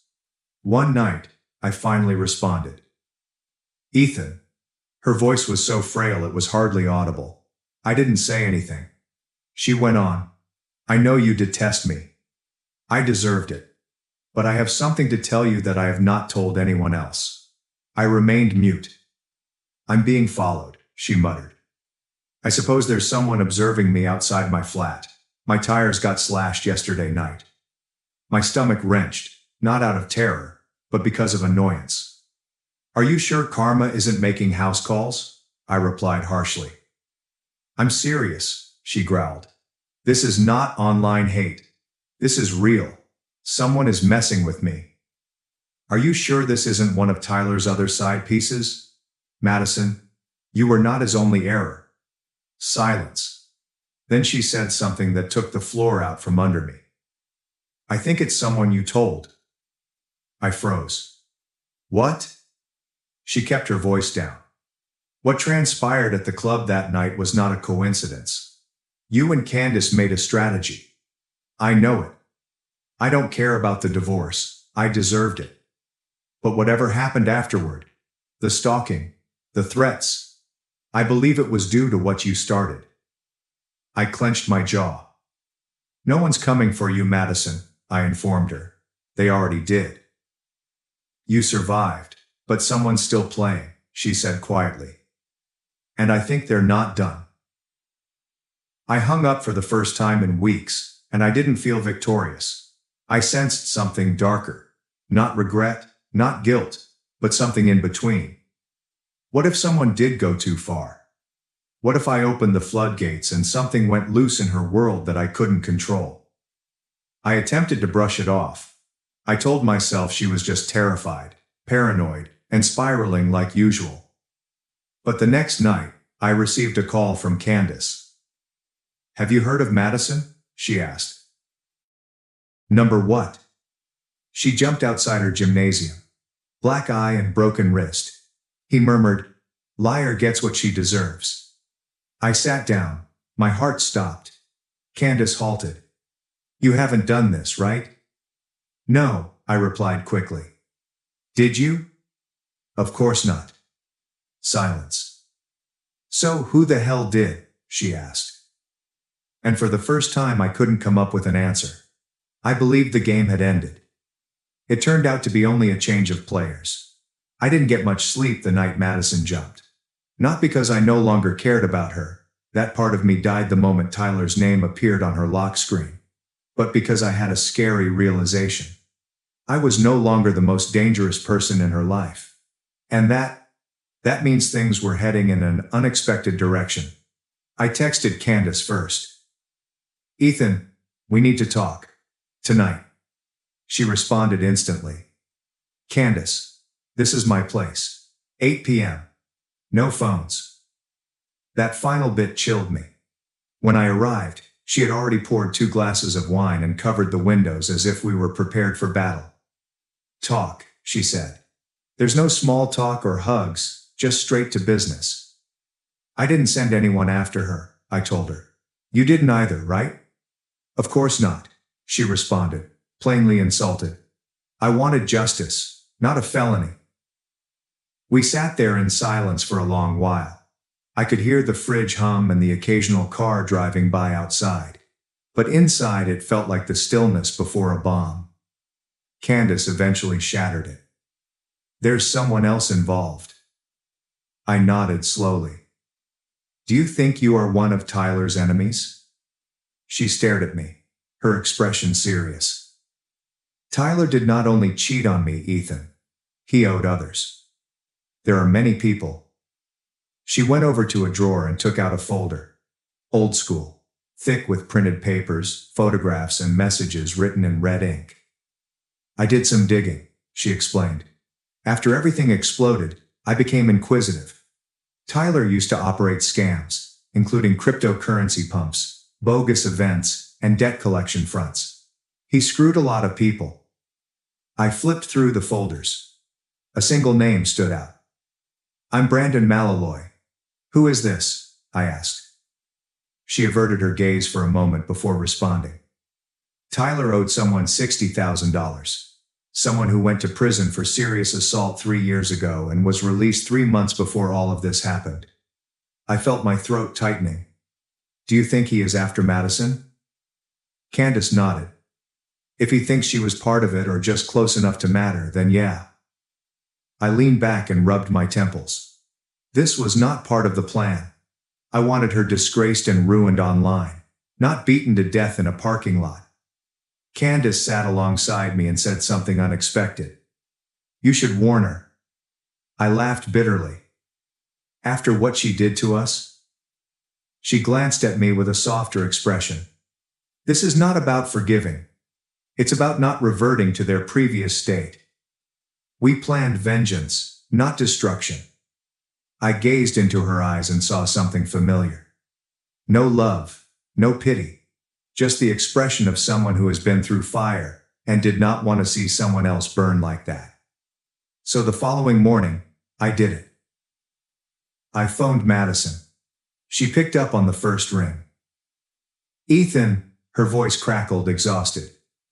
Listen carefully, I said. You are in danger, and it isn't from me. Tyler screwed someone over. His name is Brandon Malaloy. Silence, followed by a whisper. I recognize that name. Tyler mentioned him once.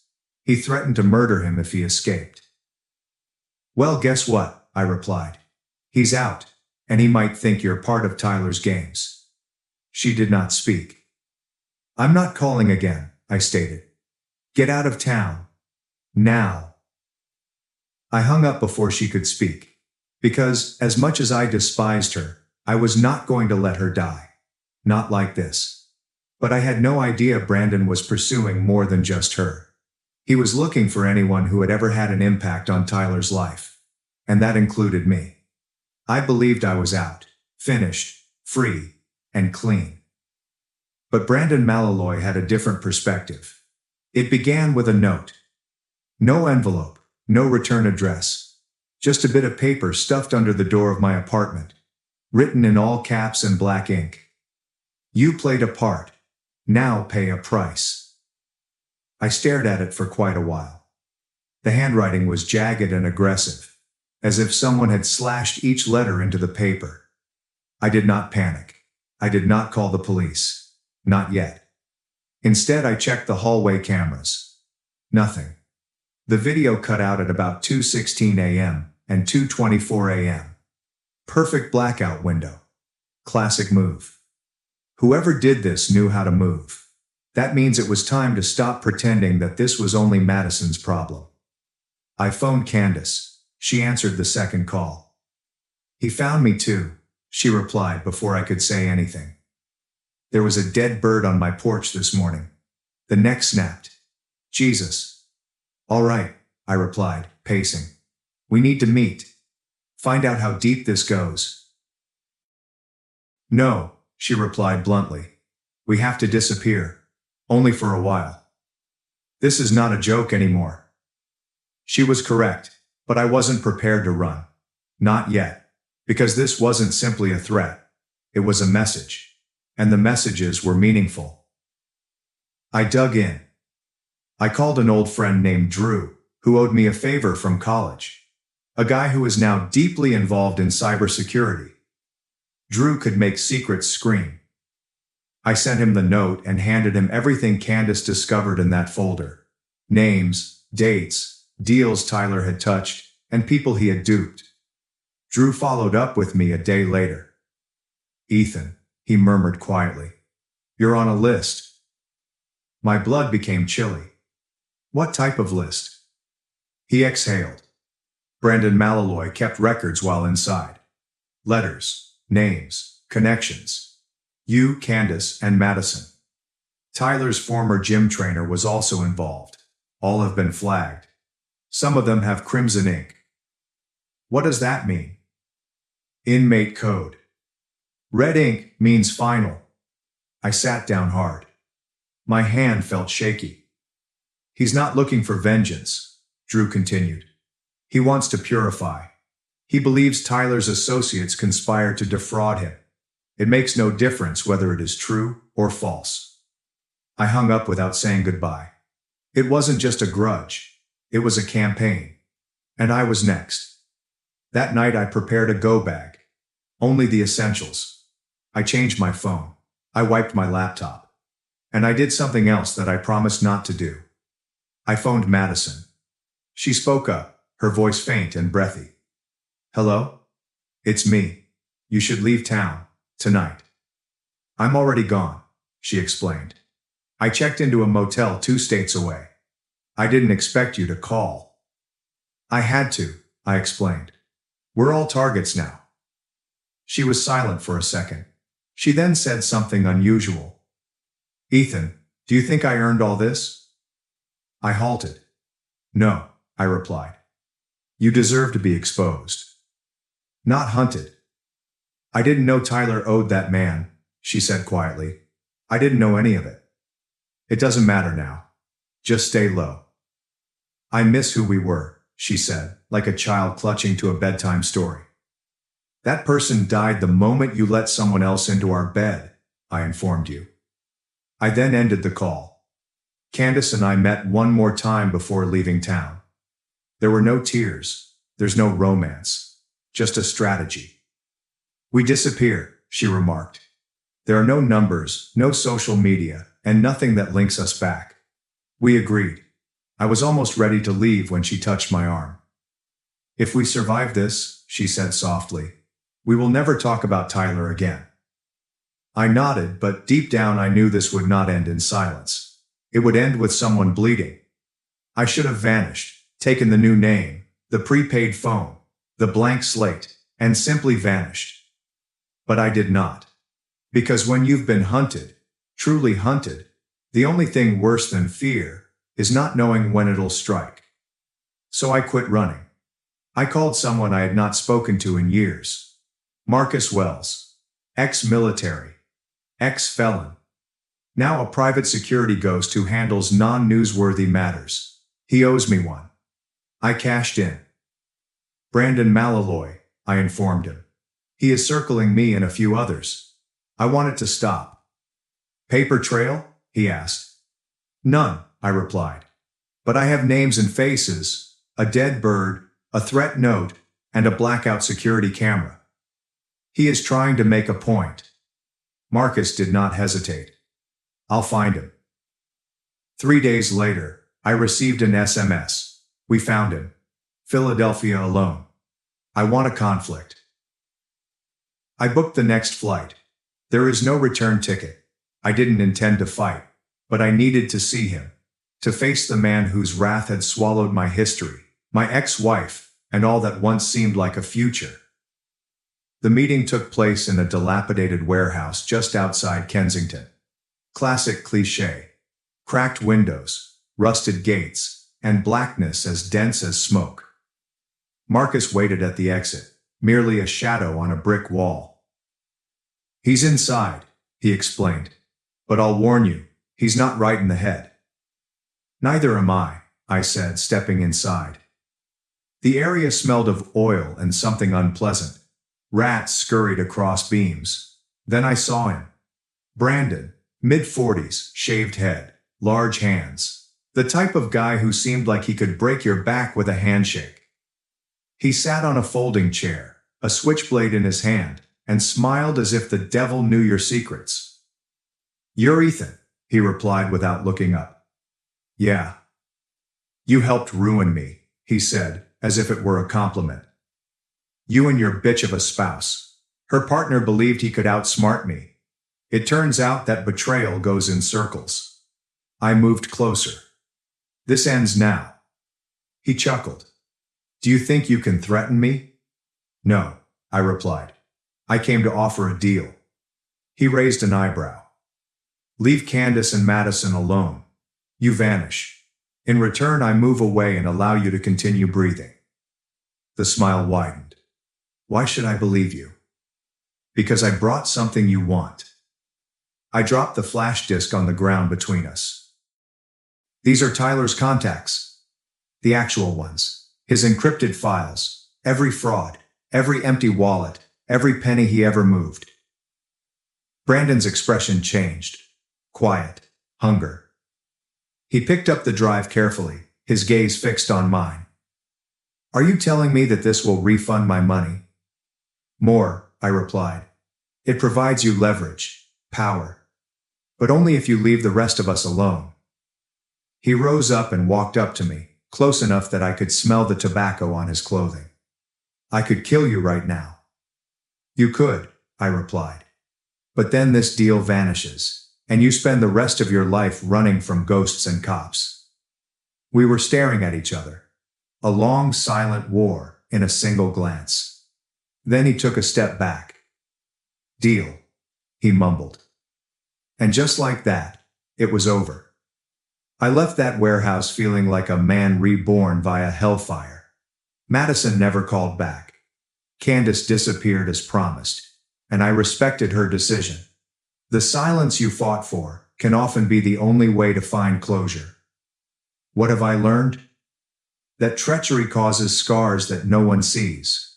That love is equally harmful as hate. And that revenge does not always bring healing. It just sets you free. If you're reading this and wondering what to do when the person you most trusted stabs you in the back, here's some advice. Don't pursue justice. Thanks for watching and being part of the drama. Don't forget to subscribe and hit the bell so you never miss a wild news story. Unbelievable, right? Well, the drama doesn't stop there. Here's another one for you. My twin slept with my girlfriend, got me kicked out at 17. Now my family wants me back. Because I'm in Granddad's will. After 8 years of being abandoned, my family has welcomed me, my wife, 27 females, and my daughter, 1 female, to celebrate Christmas. After receiving contradictory advice from my pals, one of them advised me to publish my predicament here and see what random internet strangers would say. My mother, 52 female, and father, 54 male, have 4 children, and I, 25 male, am the youngest. My siblings are, false names, Michael, 31 male, Sarah, 28 female, and my twin brother Casey, 25 male. Growing up, I was the family's black sheep, and I was aware of this from an early age. My family is full of athletes. My father was a fantastic basketball player at a D2 school. My mother played volleyball. Michael played soccer. Sarah played softball. And Casey was a star running back on the football team. I was never particularly interested in any of those physical sports, preferring archery, which my family referred to as a wimpy sport.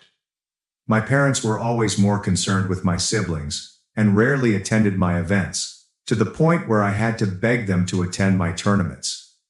Between the ages of 14 and 16, I participated in around 20 tournaments, while my parents only attended one.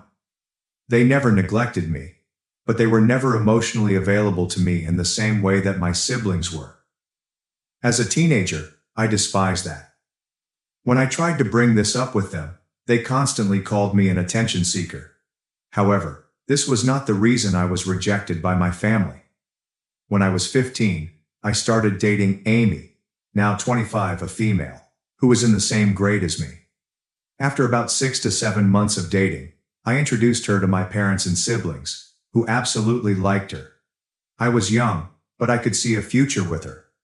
Almost 2 years later, one of Amy's ex-friends informed me that she had been cheating on me for several months. I had no idea who the guy was at the time, but when I confronted her, she revealed that he was my twin brother. She basically told me that she loved me at first, but her love for my brother outweighed that. Later that day, when I confronted Casey at home, I became upset and sucker punched him, knocking him out.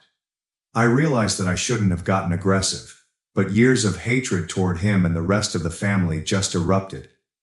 In exchange for my family not filing charges against me, since I could have been prosecuted as an adult in court, I was transferred to live with my paternal aunt, 48 female, who was estranged from the family and resided in another city about 2 hours away.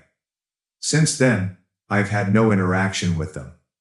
It was difficult at first, but with the help of my aunt and her husband, 48 male, I eventually went past my desire for a relationship with them.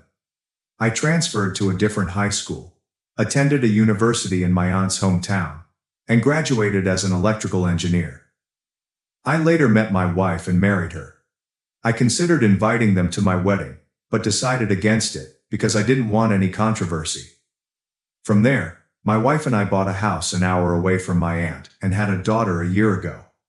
My mother and father sent me a Facebook message about a week ago, saying they wanted to reunite over Christmas at their place. I told them that I would think about it, that I could have other plans, but that I would get back to them as soon as possible.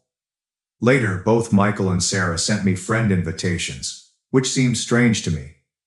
My wife has told me that if I opt to travel, she and my daughter would spend Christmas at my father-in-law's place so she does not have to deal with unnecessary stress, especially since she is 2 months pregnant, and I agree with her. My question to people reading this is, should I try to reconcile with my family, or not? I can't decide what to do. On the one hand, they may feel horrible about what they did to me and wish to apologize. However, if I go there, they may try to make me apologize to Casey, which I do not want to do. Any input would be beneficial. Update 1. Hello there, guys. It has been a difficult 2 weeks, but I appreciate everyone's counsel and support.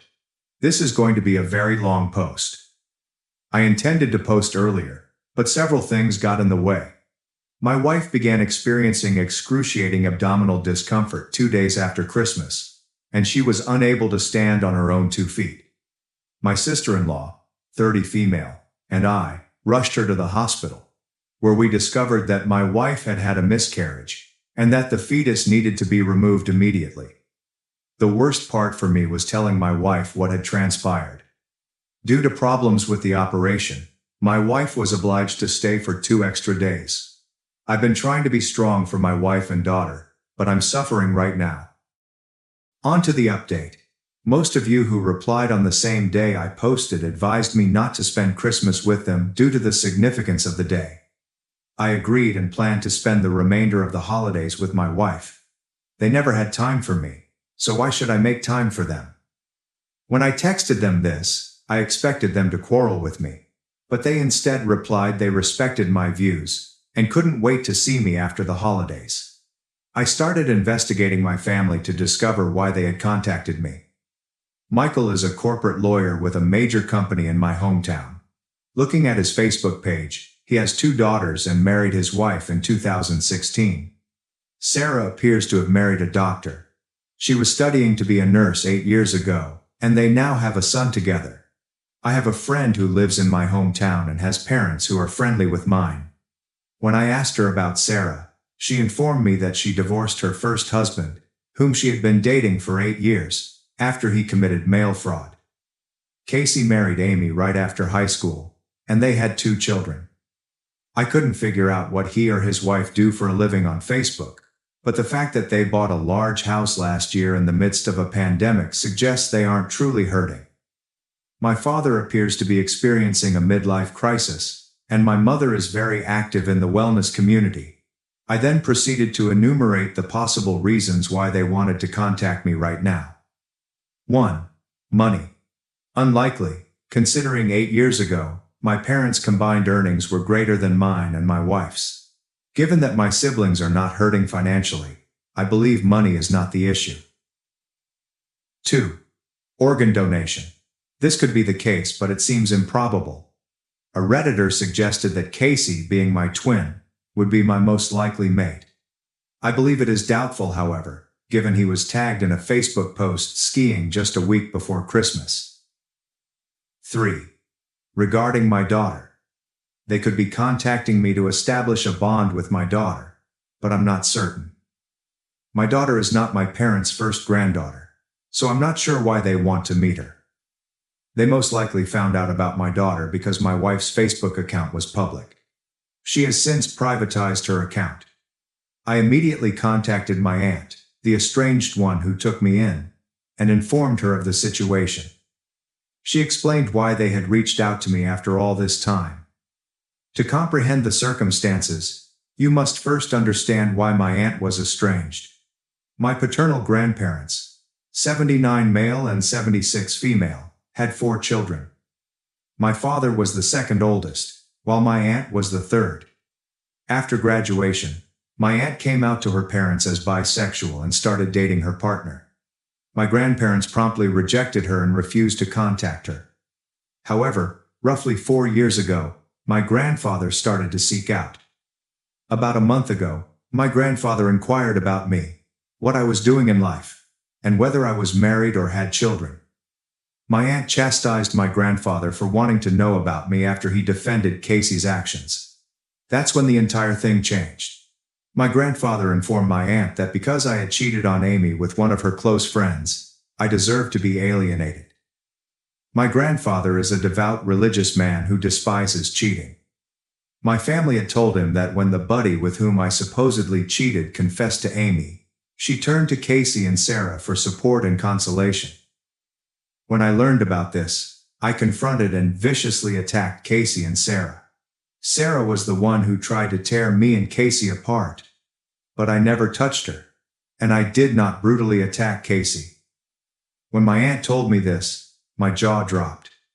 I couldn't believe they despised me so much that they were willing to fabricate a horrible falsehood about me and disseminate it. My aunt later informed my grandfather the complete truth about what had happened. She told me he was startled since he had always felt Casey was a good kid. My grandfather then asked my aunt for my phone number, which she declined. I understood why my parents and siblings wanted to contact me.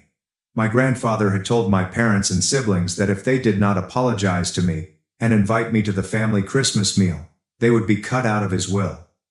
For reference, he is a multi-millionaire. So that is why they contacted me. Not to repent for how they had all wronged me in the past, but because if they didn't, they would not receive anything from grandfather. What a greedy group of individuals. After learning about it from my aunt, I decided to block them all. Why should I respond to them at this stage? They're all dead to me. I have a wife to support after what she has gone through, as well as a family who respects me, including my in-laws. However, this is not the end. 3 days after New Year's Eve, I got a call from an unknown number on my work phone. Because of my job, I am accustomed to receiving calls from unknown numbers, and when I answered the phone, I heard my grandfather's voice. He most certainly got my number from my company's website. He apologized for not contacting me for the past 8 years. He apologized for being unable to attend significant events like my graduation, wedding, and daughter's birth. I wasn't really close to him previously, so his cutting me off didn't hurt me. Later in the call, he informed me that he was so upset with the rest of my family that he was removing them from his will and adding me to it. I honestly don't know how to feel about it. The money would be helpful, but I don't want him to use it to force a relationship with my kid. We talked for nearly a half hour. The way the call went made me believe that I could develop a good relationship with my grandfather. But then he said something that truly pissed me off.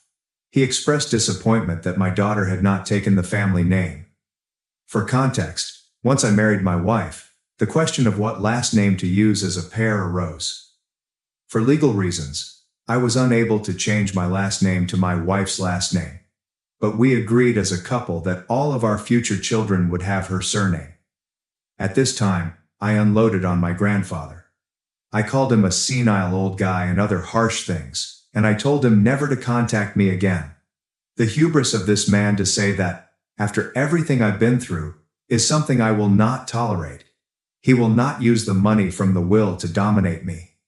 Even if I receive the money, I plan to donate it to a local charity. However, given his history of making false promises, this is improbable. These last 2 weeks have been really difficult for me, and I am determined to get through them. My wife has made her Facebook account private, and her in-laws have done the same. I have no idea what they do to try to reach me. Hell, they'd probably pay a private investigator to find me. I think they don't know where I live, but you never know. I've considered getting a restraining order, but because there are lawyers in the family, getting one will be difficult. I didn't have much time to answer any of the questions in my previous post. I'll try my best to answer any inquiries during the next day or two, but after that, I'm done with Reddit for a while. Thank you all for your suggestions, and best wishes for the new year. That concludes the first story. Now let us start with the second one. My ex-girlfriend abandoned me and our daughter for another guy 10 years ago, but she's returned, eager to be a family again after contracting COVID and realizing she has no one left in her life. My narrative began 16 years ago, when I met Lucy. She was an outstanding girl, intelligent, gorgeous, and funny. The best female I ever met. I felt quite fortunate when we began dating, and after a year, we had a baby.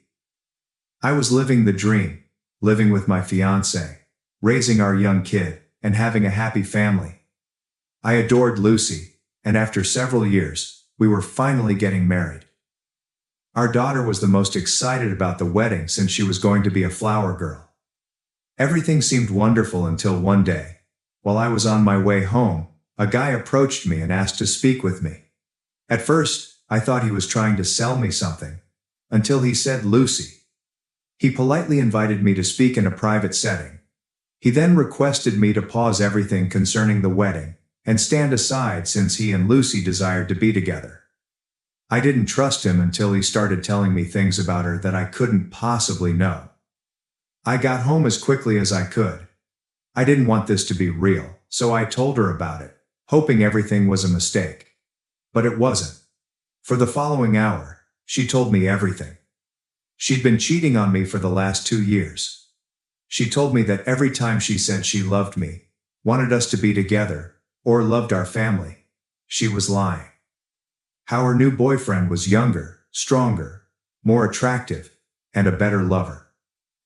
She stated that she did not want to be connected to me. She lost her freedom as a mother and did not want to be married. She wanted her freedom back. The final sting came when she said she was glad I finally knew, and that she could now leave. I cried, begged, humiliated myself, and got down on my knees, pleading for another chance to attempt to repair our relationship. But she did not want it. She craved the thrill and excitement that this new guy exuded. The next day, she had left us. I felt shattered, humiliated, and emasculated. But my daughter needs me. She was heartbroken. Her mother had departed, and she felt it was her fault. She heard Lucy say she no longer wanted to be a mother. She needed me, and I had to be strong for her. Fortunately, we had help. My family, as well as Lucy's family, were quite supportive. Her parents were so ashamed of their daughter's behavior that they couldn't approach me without apologizing for everything she did. I will never be able to repay everyone for their assistance. Fast forward 10 years, and after much time and therapy, my daughter and I are happy. She is the light of my life, a stunning 15-year-old lady whom I adore. Our wounds have healed, and we enjoy a really pleasant existence. But then she returned. When my daughter and I returned home, Lucy was waiting for us outside our apartment, eager to talk. I recognized her right away, and I'd like to say I did something great, like ignore her, ask her to leave, or be rude to her, but no. I am an idiot. My heart skipped a beat as soon as I saw her. She was still as gorgeous as before, but she appeared even better. Perhaps age made her appear mature and elegant. Maybe the clothing or the makeup. I'm not sure. But I allowed her in. While our daughter gave us some space and went to her room, she told me all she had done since leaving. Basically, she lived with that person for several years. She expressed how much she appreciated it, how much fun she had, and how she thought those were the best years of her life. Until she realized that the joy of her new connection was fading. She eventually started cheating on that person as well. She said she wanted to feel alive and excited. Eventually the relationship ended, and she began dating other men. Every relationship lasted less than the one before it, until she was only having casual hookups. She also mentioned that she sometimes thinks about us, our family. She claimed she was too proud to confess she had made a mistake until last year, when she contracted COVID. It hit her so hard that she thought she'd die and understood how alone she was. How dumb she had been. She committed a mistake so long ago. After all of that, she said that she regretted what she had done and stated, and now she was ready to marry me, and be the family we always meant to be. When she was done, I asked her to leave so I could ponder. She agreed, stating she'd be back the next day. For years, I wished she would return, and now it was occurring. But it didn't feel right.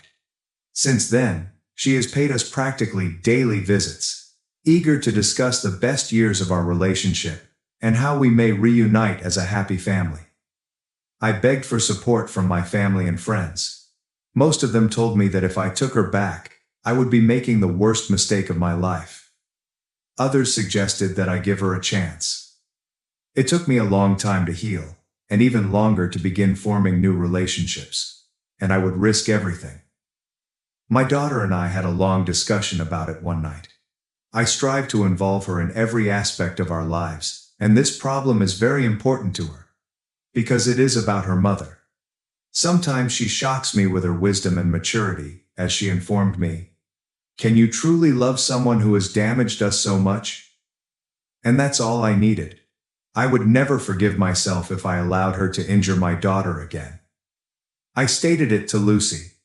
If she wants to be around or have a relationship with our daughter, I'm fine with that, but only if she wants it. But I told her we wouldn't be back.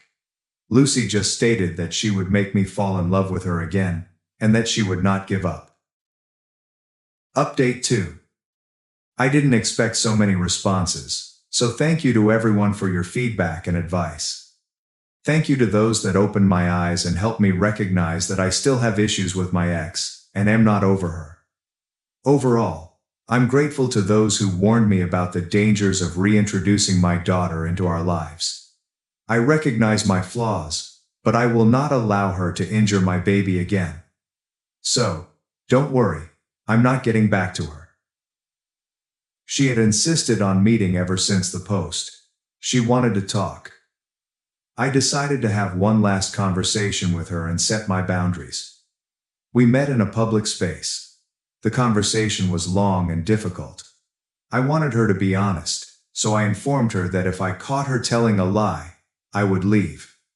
I questioned if she was truly sorry, or if we were her only alternative. Did she truly love us, or were we simply a consolation prize? Did she come back for love, or because she couldn't find another man? She couldn't answer any of the questions. She only said stuff like this. It is not like that. You have to comprehend me. I am not like this anymore. She insisted on giving her another chance, that we could love and be together again. She never addressed our daughter at any point. Only when I brought it out did she begin to mention her. When I tried to settle that we were over, she grabbed my hand and, as some of you warned me she would do, tried to seduce me, pulling down her top, displaying me her cleavage and saying, "We can locate a place, and I'll do whatever you want with you. I will not turn down anything, to pay you." I didn't recognize the woman. She was not the amazing girl I had met. She was not the mother of my daughter. I had no idea who that woman was. But she wasn't my Lucy. I told her to let me go, that we were done. Please leave me and my kid alone. None of us wanted anything to do with her. We had a lovely life without her. She suddenly became enraged, stating I couldn't leave her. That was not my choice. That she had nothing else. That I couldn't take her daughter. I'm still not sure why, but the last statement triggered me. The following are not my exact words, but they are close to what I stated in that moment. Your daughter? Your daughter? You aren't her mother. You merely gave birth to her. You are not her mother. Tell me, where were you while she was sick? Where were you when she ran a fever? When did she feel terrified at night? When did her first tooth fall out? When did she cry at night because she missed her mother? Were you there on her first day of school? When did she get her first period? When did she have her first boyfriend? When her heart broke for the second time, because her mother had already broken it? What dick were you riding when she needed a mother? You have no right to pretend to be her mother, because you have never acted that way. She attempted to respond, but I could see that she was unable to find the words. I left her. Back at home, she texted me, asking for another encounter and another chance. She stated that she loves me and is open to change. But I am done. You, everyone, were correct. She doesn't love me or our daughter. She simply loves herself. Having her in my life would be negative, toxic. I don't need that. I do not need her. My daughter and I are returning to therapy soon. Some of you were correct. I need to concentrate on myself, become stronger, and overcome my feelings for her. Because they are not real. Just a memory of who I imagined she was. Thanks for watching and diving into this wild family drama with me. If you love Reddit family drama, don't forget to subscribe and turn on notifications so you never miss the next one. If you thought that was bad, just wait, this next one is something else. He called me his servant in front of everyone, so I moved out without a word. Now he's broke, and his mom calls me nonstop. Hello, my name is Serena. I'm 27 years old and female. Plus Albert, 28, my boyfriend of nearly 2 years, if you can call it that. And I had been living together for about 13 months. It isn't a charming oh my god, we moved in for love situation. It was mainly practical. His lease was up, and my apartment was falling apart. And not gonna lie, I thought it would be fun at first, and it was, until it was not. I'll go back to that. So this weekend, we were invited to this party. They weren't even our buddies. Claire, our landlord's daughter, said, "Hey, you guys are always super chill with the rent stuff. Come hang." I had only met Claire once in person. She prefers group messages for rent reminders over face-to-face interactions. Albert, on the other hand, is all for it, claiming that it will help him network. For what? No idea. He always says that regarding unrelated situations. For example, "Bro, you're not running for office." Anyway, I basically said yes, because I hadn't been out in weeks and figured there'd be free munchies. And if it became boring, I could leave early. We arrive, and it's more fancier than I expected. Not wealthy fancy, but there is actual glassware, and someone is already playing a Spotify playlist on a Bluetooth speaker that does not sound like it was thrown in a toilet, which is unusual for these scenarios. However, there is an odd atmosphere that comes across immediately. Claire is wearing an expensive-looking velvet top, and everyone seems to know each other except for us. And Albert acts like he's on, I don't know, maybe a talk show or anything. He's all handsy, laughing too loudly, and nudging me as if he wants me to work the room with him. I'm only there for the chips. At first, I'm simply meandering about, telling Claire about how bad our shower pressure is, and how the dryer occasionally makes strange noises. And I notice Albert is already sipping quickly, with the second cup in his hand by the time I complete the first. I make a joke about him working hard on a Saturday, and he simply shrugs and says something about needing to relax after a week of dealing with my nagging. Not even a smile. I'm not sure, but it stung, so I just brushed it off, right? He's always had a caustic response, but lately it's become more direct. I know I might be a little overbearing at times, but if I don't remind him about payments, guess who gets the angry text from Claire? Spoiler. It's not him. So around 30-ish minutes in, I realize I'm basically following him around and cleaning up after him. And he's simply chatting to two individuals I don't recognize. And I heard him say something like, "Oh, Serena's super helpful. Couldn't keep my place clean if she wasn't around." But his tone isn't complimentary. It's as if he is laughing at me. I try to brush it off again, but then he starts ranting about how he never has to worry about rent being late because someone is effectively his accountant and maid. The boys chuckle, but aren't sure if it's humorous. I give him this look, and he simply winks at me. I go into the kitchen to fetch another drink, but now I'm upset. Here's where things get worse. I suppose I should clarify that Albert has always been one of those individuals who jokes but is truly cruel. For example, if I call him out, he would say, "Lighten up. It's just a joke. Why are you so sensitive?"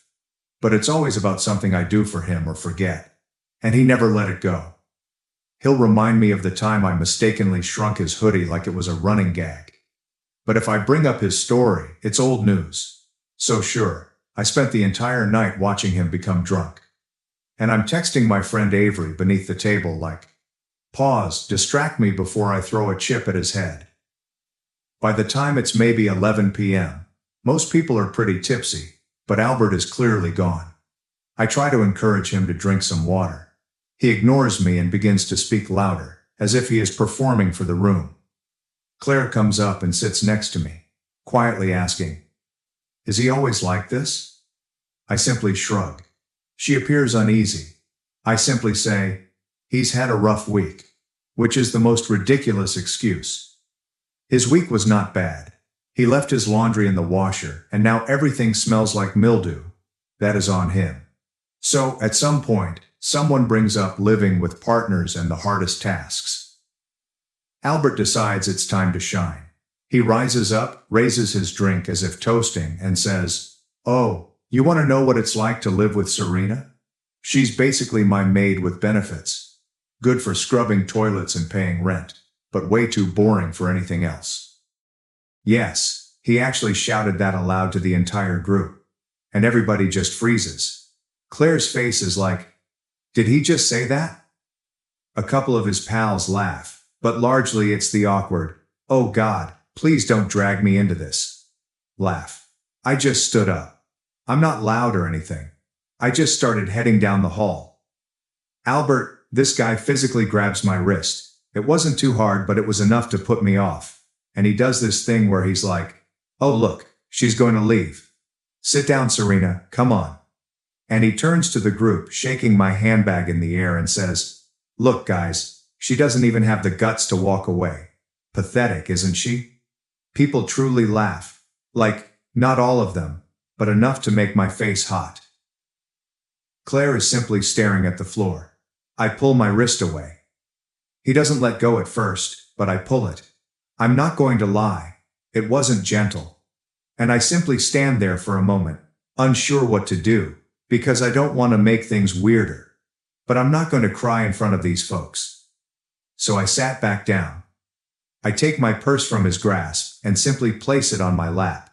He's still standing there, trying to garner more chuckles, but it's losing steam. For the following hour, I scarcely moved.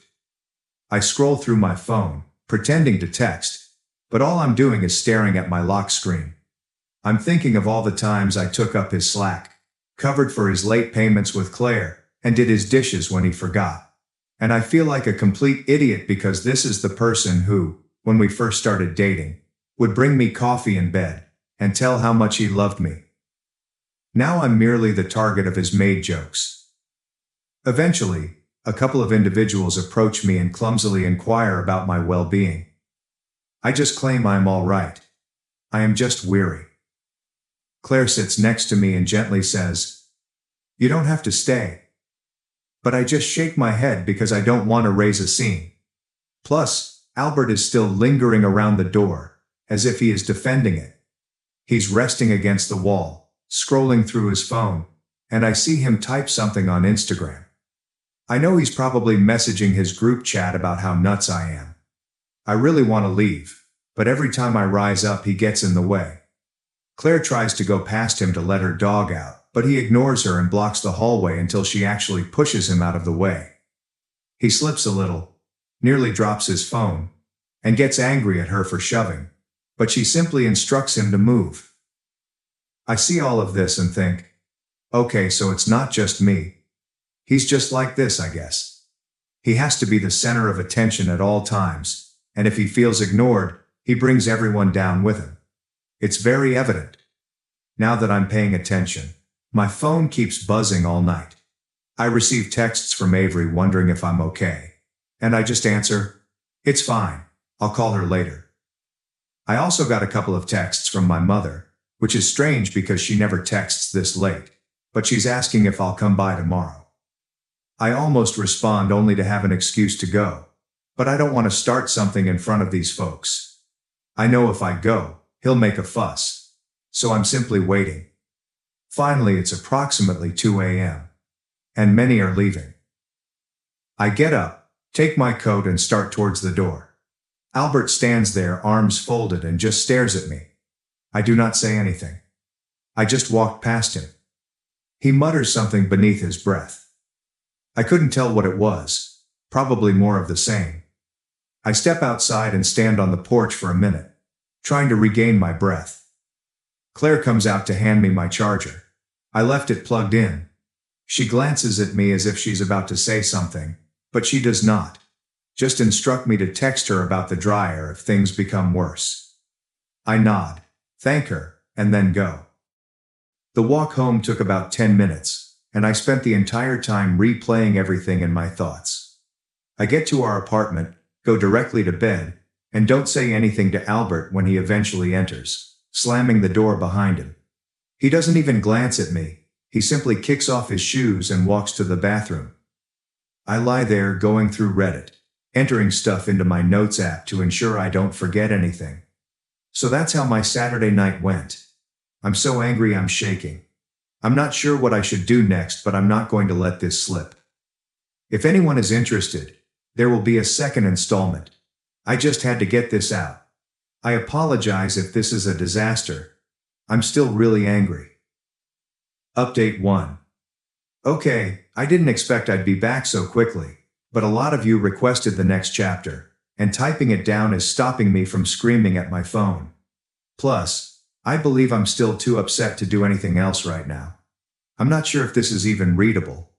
I'm operating on about 4 hours of sleep and a large iced coffee, which isn't helping my anxieties. Okay, here we go. So I woke up after that disastrous party, checked my phone, and the alerts were crazy. Albert's parents missed 20 calls. His mom sent him texts with messages such as, "Please call us. Are you okay? What's going on with Albert? Can we talk?" He even missed FaceTime with his sister. And gal, I just set my phone to quiet and stared at the ceiling for a while. Couldn't deal. Albert was snoring on the couch, which is unusual because he rarely sleeps there unless he's trying to be theatrical. But I believe he passed out after arriving home. I walked past him to fetch some cereal, and he simply said something and rolled over. Oh, and the kitchen was filthy. For example, last week's Solo cups were still available. The sink was full of his dishes. The counter was sticky from when he attempted to make homemade margaritas and spilled sugar everywhere. It looked like someone had hosted a toddler party there and neglected to clean up. I just stared at it thinking, I'm the only one who ever does any of this. Every single time. I can't recall the last time he took out the garbage without being reminded. He always claims he's just lousy at seeing messes, but he notices when I miss a spot. I sat with my coffee, trying to figure out what to do. I could just leave. I may text Claire and inform her that he is now responsible for the rent. I could pack my belongings and stay with my mother or Avery for a few days. But really, I want him to feel it. I want him to have to deal with the mess he's created, both physically and figuratively. I want him to understand how much I care, since he doesn't. He never has. And after last night, I'm not in the mood to become a bigger person. I'm petty, but proud. So I started building a list, literally on my notes app. Everything I paid for. Every time, I paid his portion of the rent. Every bill I put up. Every cleaning supply I purchased. Every weird item he forgot in the shop. I just picked up. The list is long. I scrolled for a whole minute simply looking at the minor details. Toilet paper, paper towels, Swiffer refills, laundry cards, light bulbs, trash bags, that dumb scented candle he enjoys. Literally everything. I even uncovered Venmo receipts from last year, when he couldn't access his account, and I covered his internet usage for 3 months straight. Never repaid me. Just kept saying, I'll get it next time. Correct. The more I went through it, the madder I became. I started photographing things around my apartment. The couch is mine.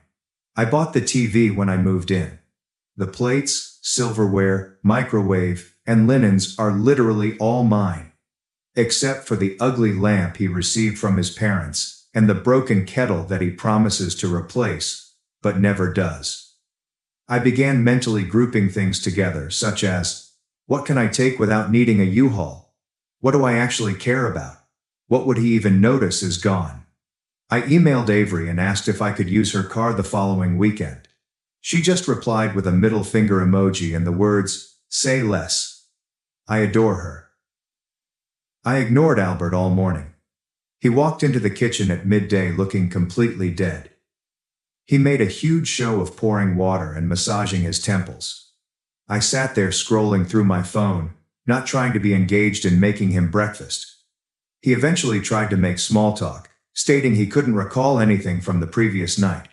I just answered, you said enough. He looked perplexed for a moment, then became defensive, saying, oh, come on, you know I was kidding. Everyone jokes like that. I just gazed at him and did not respond. He got furious and returned to the couch. My mother called again and asked if I was coming to supper. She could see something was wrong, but I only replied I wasn't feeling well. I would text her later. She inquired if Albert was coming, and I chuckled. She didn't push, simply told me to call if I needed anything. I should have told her then, but I didn't want to go through the whole, we warned you about him speech. Parents never let it go. Albert spent the remainder of the afternoon on his phone, surfing TikTok and texting with his friends. I heard him giggle several times, then he became quite quiet. I looked over and saw he was in a group chat with Carson and Andrew, his two ride-or-die college mates. They were discussing how awkward last night was. Someone said Claire appeared irritated. Albert simply stated, she'll get over it. She always does. I snapped a screenshot and stored it, just in case. Not for blackmail or anything, just to prove that he knows he's an ass. Around 5 I started packing my belongings.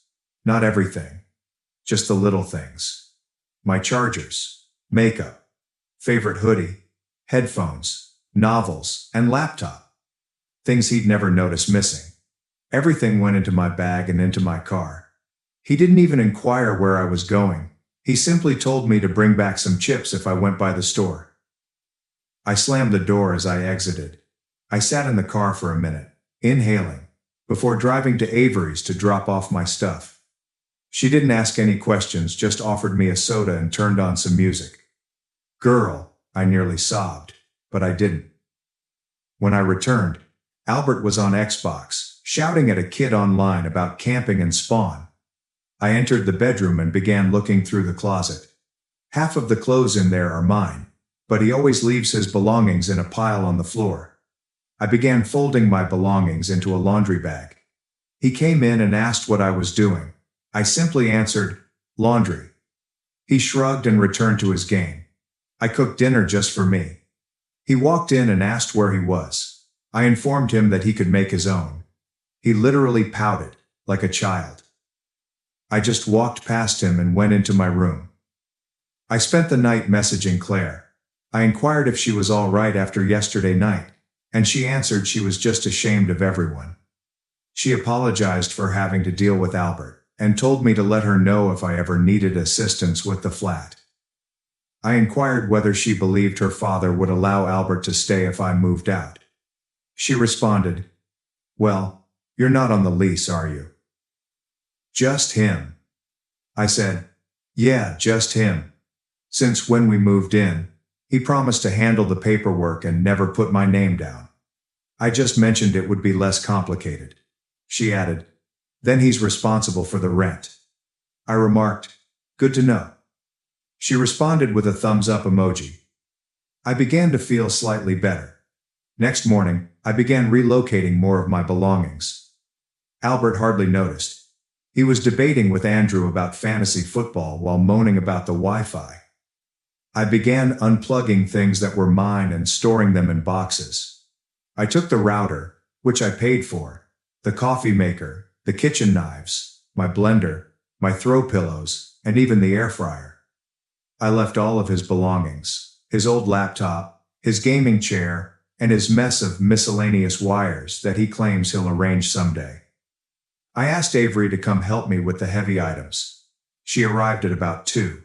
We loaded her car with boxes. He came out and inquired what we were doing. I said, "Moving some things." He just nodded and went back inside. I left the necessities for the next day: my bed, dresser, and bathroom supplies. I imagined I would return when he was at the gym. He goes every Tuesday at 6 p.m., just like clockwork. Always shares a sweaty mirror selfie on Snapchat. I texted Claire that I'd be out by the weekend. She answered, "Just let me know if there are any problems." I replied that I'd put my keys in the mailbox that night. Albert acted as if nothing was unusual. He asked if I'd want to watch something. I replied, "No thanks." He pouted again. I nearly laughed. He remarked that the kitchen was empty. I responded, "Maybe go to the store." He said, "Why are you being like this?" I said, "You know what you did?" He rolled his eyes and walked away. I shut the restroom door and stayed there for about 20 minutes. My mother called again. I finally responded by informing her that I was moving out. She said, "Oh, honey." She didn't seem surprised. She merely asked, "Do you need help moving?" I replied, "Maybe, but Avery has it." She said, "Do you want to stay here for a while?" I said, "Maybe, but I think I'll be fine." She said, "Okay, just let me know." I nearly told her everything, but I didn't. So now comes the good part. The following day, Albert leaves for the gym at 6 a.m. I text Avery. She comes over. We gathered the remainder of my belongings.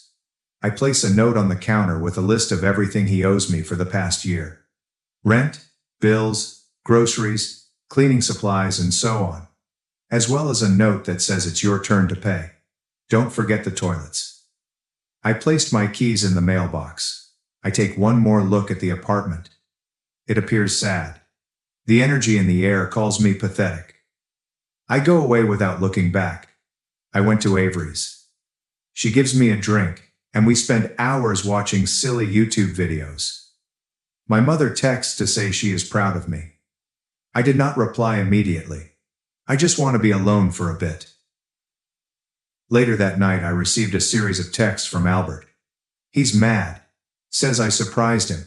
He accuses me of being selfish for leaving him to handle all of the finances. He says he can't believe I would do this to him. I do not reply. He calls me. I ignore it. He calls again and again. I blocked him. I blocked his mother. I blocked his sister. I also block Andrew and Carson, just in case. I text Claire and tell her I'm leaving. She adds, "Thank you for informing me." I inquire whether Albert has paid the rent yet. She answers, "Not yet." I say, "Good luck with that." So, that's where I am at. I'm out. I am gone. And I left him with a disaster that he can't ignore. He always aspired to be the big man, the one in charge, the one who never did anything wrong. He can now figure out how to clean up after himself, both literally and metaphorically. I am not saying I am finished either. If he wants to play games, I can join. But for now, I'm going to let him stew. Perhaps now he will know who is truly sad. Please let me know if you would like any additional updates. I have a hunch this isn't done yet. Update 2. Okay, I'm not going to lie. I didn't expect to be posting again so soon, but folks kept asking for updates. And honestly, things became messier than I thought. I also need a place to vent because if I keep ranting about it in my group chat, Avery will show up at my house with a bottle and a baseball bat. And I'm not sure who she'll hit first, me or Albert. So, shortly after I moved out, I assumed Albert would just ignore me. Maybe attempt to trash talk me in front of his pals and then just deal. But no, he went full drama mode. I'm barely even out of Avery's car when I get the first angry text, followed by another, then another. All capitals too. He claims I set him up, that I'm wrecking his life, and that his parents are panicked because they thought I was missing. And now they're phoning him constantly, asking what happened. Like, buddy, maybe you should have considered that before calling me your maid in a crowded setting. Anyway, I disregard everything since I'm not going to play into his hands. Avery keeps telling me to block him, which I already have, but he starts using different numbers. Send me a direct message on Instagram, then on Facebook, which I haven't checked since last year. I simply leave everything unread. I guess he's hoping I'll come back just to stop him up, but not now. What I didn't foresee was how quickly his financial issues would escalate. Claire texts me around 2 days after I left, wondering if I know when Albert will pay rent. I just gave her a screenshot of his latest "I'll get it next time" text and stated, "Not my circus anymore."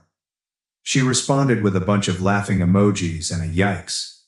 He apparently informed her that I would cover for him if there were any problems, which is ridiculous, considering I literally told her I was leaving. I assume he figured I'd continue running his errands from a distance. The group chat turmoil escalates here. So, Albert and I were in a group chat with a few of his friends, Andrew, Carson, Gabriella, and some of their women. Mostly for silly memes, party invitations, and debating about where to order food. I had been quiet there for a long time. But I decide, you know what? If he's going to attempt to spin this as if I'm the evil person, I'm not going to be quiet. So I send a message, not in fury, but just facts. Hey, since Albert keeps messaging me about abandoning him, here's all the rent receipts. Here's the stuff I paid for. Here's screenshots of his maid with benefits joke and his texts about having me trained. Not trying to start a war, just clearing up the facts. Not gonna lie, that conversation blew up. 2 of the guys attempt to defend Albert, claiming that he was just intoxicated and didn't mean it. Gabriella claims she always believed he treated me poorly, and is relieved I finally left. Andrew claims I'm being dramatic, but I simply send a photo of the letter I placed on the counter with the total amount he owes me for the year. Silence for about an hour after that. Carson ultimately texts me privately, asking whether I'm fine, and if I need any assistance moving anything else. I say, I'm fine but thank you. And he simply responds, "Albert is having a rough time." I don't respond. Meanwhile, Claire informs me that her father is now involved since Albert failed to pay rent for the first time in his life, and attempted to blame me as well. Which, like, good luck. My name isn't even on the lease. Her father is upset and informs Albert that he has 1 week to pay, or he will leave. I can almost see Albert attempting to argue his way out of it. All phony charm. But it doesn't work this time. In normal life, I'm just trying to keep things moving. I'm at Avery's for a few days, sleeping on her couch, and we're joking about how I should bill Albert for maid services. My mother calls every day to see whether I'm all right, and I keep saying yes, but she keeps offering to bring over groceries or pick me up if I need a break. I finally go over there for supper, and she cooks lasagna without saying, "I told you so," which is her idea of a hug. He texts Avery, wondering if she can talk some sense into me. She sends him a simple, "Don't ever text me again," and then blocks him. I appreciate her for that. He tries Carson, who simply leaves him to read. Andrew attempts to call me, and I let it go to voicemail. He leaves a rambling message about Albert's awful situation, and how everyone makes errors. I've simply erased it. I'm not interested in getting guilted into solving his problems. So, social pressure is actually working. People are not buying his poor me act. Claire claims her father is fed up and ready to start showing the home to potential tenants if Albert fails to pay the rent by Friday. That's about 3 days away. I'm not going to lie, I get a little satisfaction from it. I mean, for more than a year, I've been discreetly handling everything. Cleaning up, paying bills, apologizing to Claire for late payments, and representing him with his parents. He's now on his own to answer for everything, and he's struggling. The finest aspect is that there are actual consequences. Claire's father is not being nasty. He is only conducting business. He adds if Albert does not pay, he must leave. Carson tells me Albert is trying to borrow money from everyone, but no one wants to offer him anything because they all know he won't pay it back. Even Andrew, who is normally his #1 hype man, admits he has bills. Gabriella apologizes for not noticing how he treated me sooner. I just tell her it's fine. I'm all right now. I received a text from Albert's mother from a strange number, as I had blocked her primary one, asking if I would assist Albert out. Just this once for old time's sake. She says he is really suffering and doesn't know how to keep up with things. I simply emailed back, "I'm not his maid." She never responds. Oh, and this is petty, but I am not sorry. A few days later, I returned to the flat with Claire. She let me in to get the remainder of my belongings, a box of books and my old blender, which Albert never used but insisted on keeping just in case.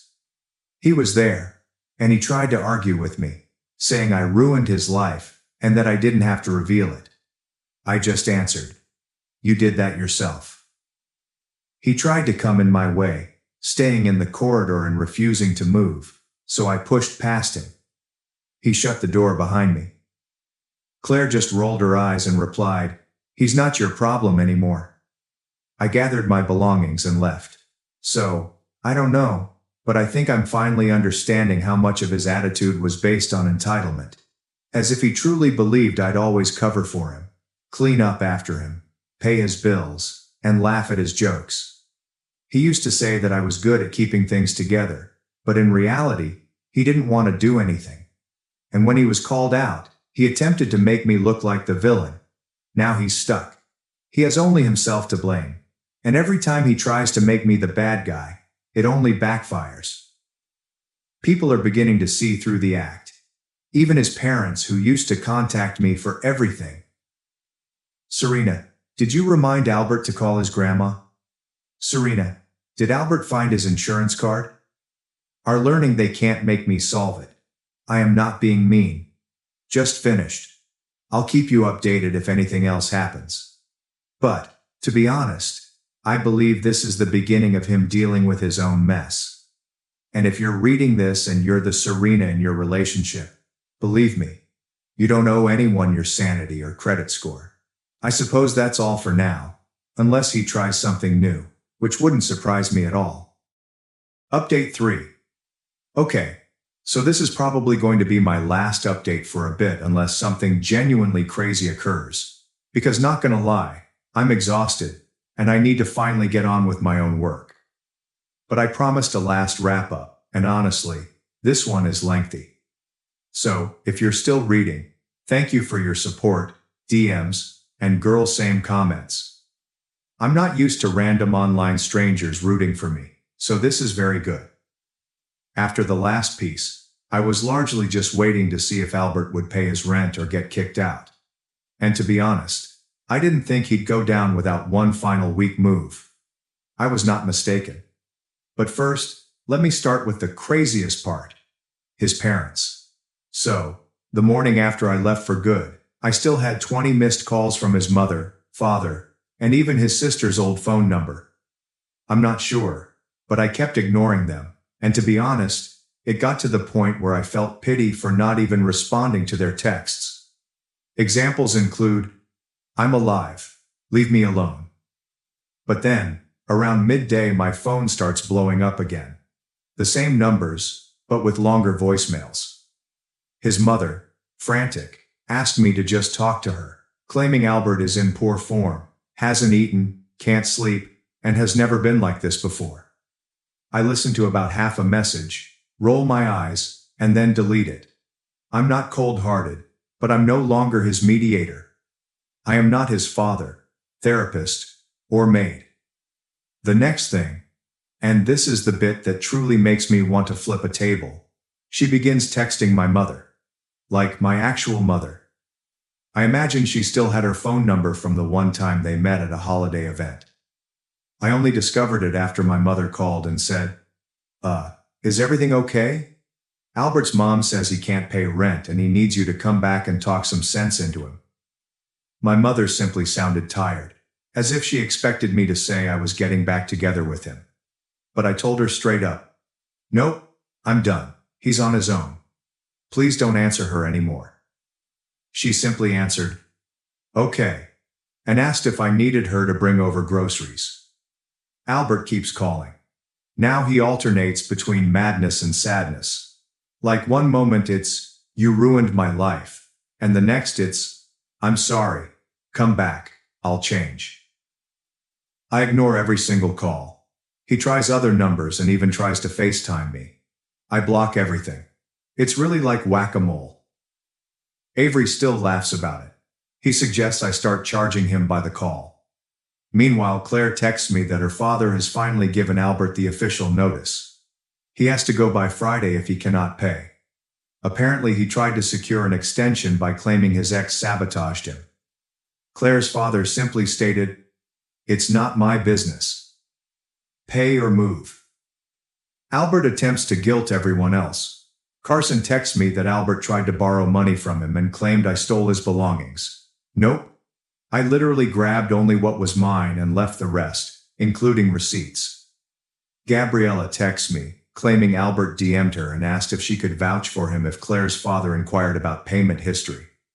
She gave him a gif of someone laughing, and that changed my night. Andrew is the only individual who does not appear to be taking sides, but that is because he dislikes drama, not because he is neutral. He texts me and says he doesn't want to become involved, which is practically his mantra in life. So by Thursday, Claire texts me that Albert is in complete panic mode. He's behind on everything: rent, internet, and possibly even his weird subscriptions. I still receive emails regarding his previous food box service, which, not my problem. I believe he tried calling Claire's father again, and when that failed, he contacted his mother, who then called me again.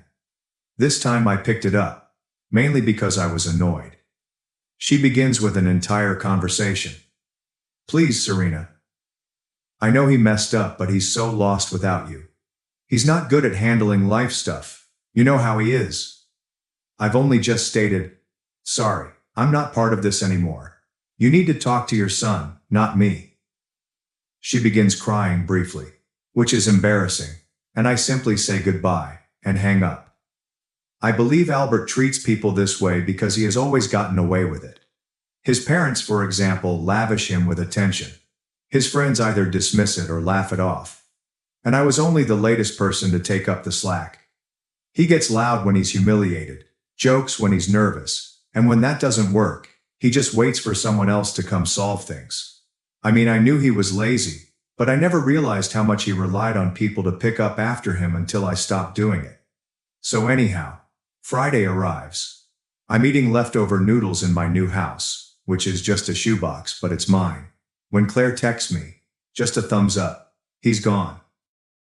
Albert apparently did not pay, and did not pack up half of his belongings. Instead, he simply left them.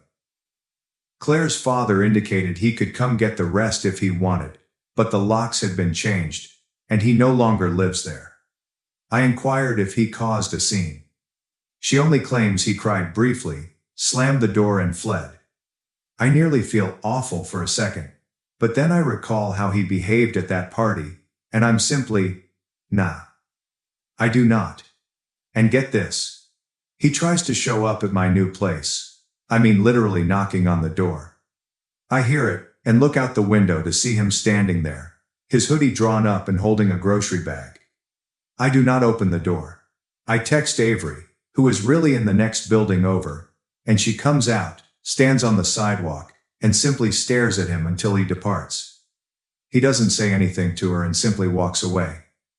Avery texts me, "Dude is lost." I block his phone number again, just in case. The next day, I received a note in my mailbox. It's from Albert, handwritten, which is unusual. He only writes when absolutely necessary. It's like 3 paragraphs of apologies, explanations, pleading for a second chance, stating he can't do it alone, that he didn't mean anything, blah blah. He even offers to repay me for everything if I return. I tear it up and discard it, not even bothering to react. So that's all, I suppose. Albert has left. I'm out. Claire's family has already started tidying the apartment for new renters. His folks tried everything, even called my mother again. She simply ignores them now. Gabriella claims Albert is couch surfing at Andrew's house, but Andrew isn't enjoying it, and will probably force him out soon. Carson is still indifferent, but he emailed me that Albert is considering moving back in with his parents. I'm simply pleased I'm not cleaning up after him anymore. The next time someone deems me dull, I will simply chuckle and move on. Because really, I'd rather be boring and free than be trapped cleaning up after some person who believes he's the main character. So, thanks for reading my insane story. If you're ever in a scenario where you're doing all the work and someone treats you like a helper, don't wait for a major revelation. Simply start packing. You'll be surprised at how quickly the trash clears itself. And no, I did not call his parents back. Not my circus, not my monkeys. If Albert wants to get his life in order, he could start by learning how to wash laundry, or at the very least, how to pay his own dang rent. That's it for now. Maybe next time I'll write about something fun. Thanks for watching and sticking around till the end. If you enjoyed these stories, make sure to subscribe and hit the bell so you don't miss the next drama-filled episode. Unbelievable, right? Well, the drama doesn't stop there. Here's another one for you. My dad called my career filthy and cut me out of the family fortune.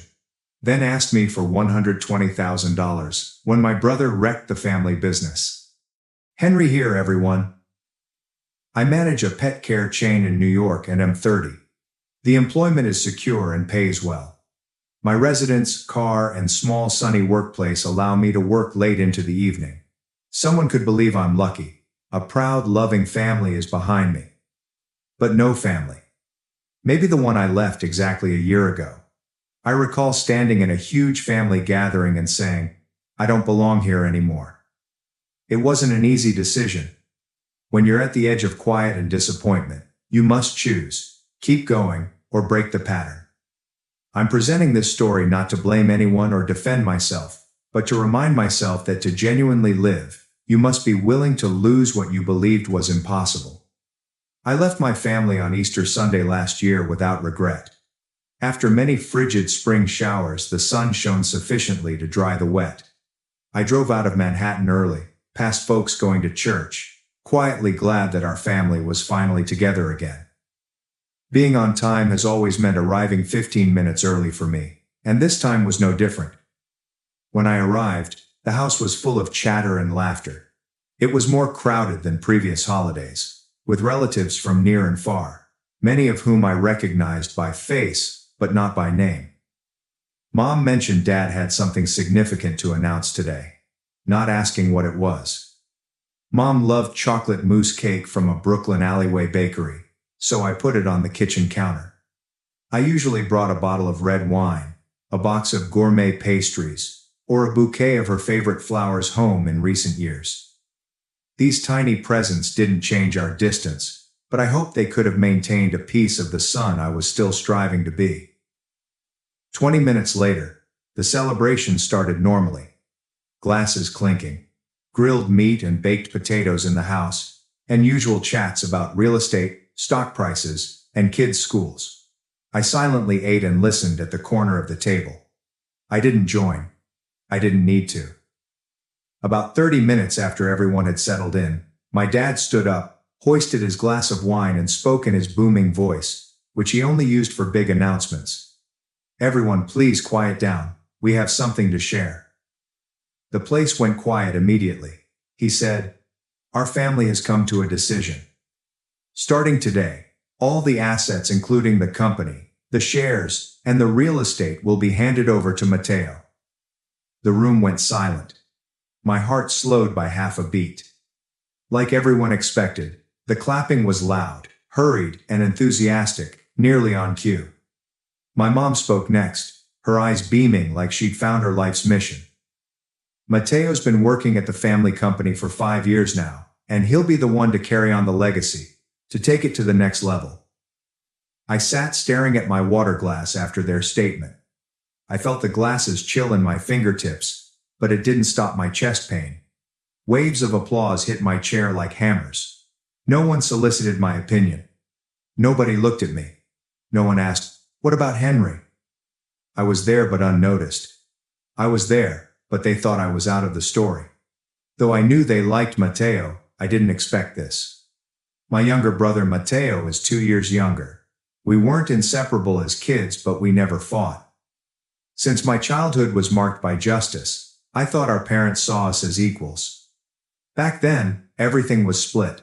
2 birthday cakes, 2 identical candy bags, 2 virtually identical bikes with different colors. Our punishment was always the same when we got in trouble. No one got off easier. After we scribbled on the wall, Mom made us kneel and scrub every pencil mark. No partiality. I thought my family was fair till I was 18, sitting in the living room on an early September evening. Dad heard I wanted to study veterinary medicine. Veterinary doctor. I studied schools, chose one, and got a partial scholarship. I just needed some cash assistance to start. He might ask about my ambitions, give me advice, or just nod encouragement. Instead, he sat with arms crossed, gaze frigid, like I had said something shameful. "I'm not putting a single dime into that career. If that's what you want, you're on your own." I lost all hope of what family meant with that one sentence, simple but final. I didn't get it then. I didn't understand how a career choice could make me feel traitorous. It took years to understand that my choices didn't match their agenda. After that, I wasn't the family's pride. That job gradually fell to Matteo. Everything steadily changed after I told my dad I wanted to study veterinary medicine. Through peaceful, progressive detachment, not harsh words or disapproval. I became silent over time. Perhaps that was the price you paid for deviating from your plan. Even though we were growing apart, I never left them when they needed me. I still sent Mom Mother's Day roses. When Dad needed a new AC in summer, I helped. I kept coming when the company struggled.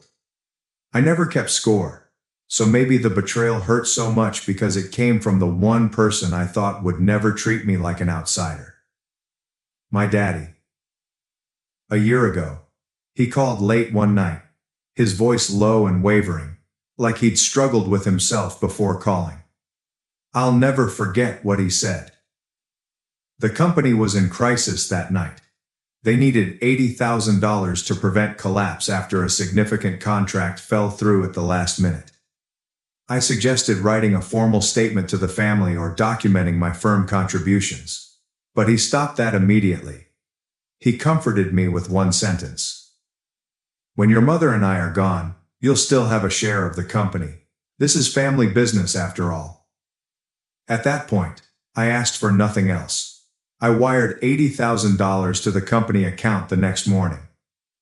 My father's quiet comments after a long phone pause were the only contract. When your mother and I are gone, you'll still have a share of the company. This is family business. And I nodded. He stressed family, which I foolishly thought. But now I think I should have requested a signed agreement. Maybe I should have known. Some individuals only value family when they're needed. At Easter last year, when my father announced that Matteo would inherit everything, I didn't stay quiet like I had so many times. My voice was clear and firm. What about me? The question rang out as the wine glasses hovered. Room plunged into awkward silence. Some individuals stared at me as if they realized I'd been there all along. I heard whispers across the room. That's right. What about Henry? He's Matteo's older brother. As tension grew like a fog, my mother intervened with her usual kind manner, trying to make something cruel appear acceptable. Henry, you already have a career, a house, a car. But Matteo, he has nothing. After she finished, I looked her in the eyes. I spoke softly, yet each syllable hit hard like stones. That career. I built it with my own hands. I left home at 18 and figured everything out on my own. I didn't take a single cent from you or Dad. I earned a scholarship, worked through school, and saved every dollar. Meanwhile, you paid for all of Matteo's tuition and covered all his expenses. And now, you hand everything over to him like I never existed. I'm your son too. Before anyone could answer, Matteo spoke smugly. Mom's right. You shouldn't be competing with me. I spun and pointed at him. Shut your mouth. You don't even have the right to speak. Silence filled the room. Then my dad smashed his hand on the table, his voice shrill and each word a slap. That's enough, Henry. Matteo followed the path we laid out. You didn't. If you hadn't chosen those filthy animals, this company would have been yours. I froze. Then I replied, what the hell are you talking about? That's an insult. Do you even realize that it was thanks to those so-called filthy animals that I made the $80,000 that saved your company? And if you look down on my job that much, pay me back. Right now. After I said it, he stood up, red-faced, eyes flashing, and yelled, I'm not giving you a damn cent. I brought you into this world, raised you, fed you, educated you. Do you know how much I spent on you? And now you're out there cleaning up after dogs and cats. You're an embarrassment. The moment he completed that phrase, I was done. I spoke again after nearly 30 seconds, trying to keep my voice steady. If that's how you feel, then we have nothing to do with each other from now on. Don't come looking for me again. I turned away but stopped to say goodbye, not to apologize. Dad, I never asked to be born. So please don't throw your so-called sacrifices in my face to guilt me into following your path. And don't use them as leverage to force me into carrying the weight of this family. After that, I left with my head held high and never looked back. That night I returned to my place before 9. I immediately went to the bathroom. I blast-started the water. It was necessary to wipe away the hatred, injustice, and hurt from that evening. Nearly 20 minutes passed before I left. I felt lighter, and my mind less weighty. But that calm emptiness stayed. I brewed a steaming black coffee to stay awake.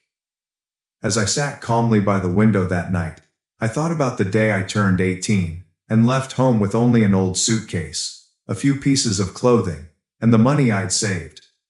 Despite working part-time, I struggled to afford living expenditures. My parents never asked if I was okay over those years. My first 2 years following graduating were spent in a modest studio apartment.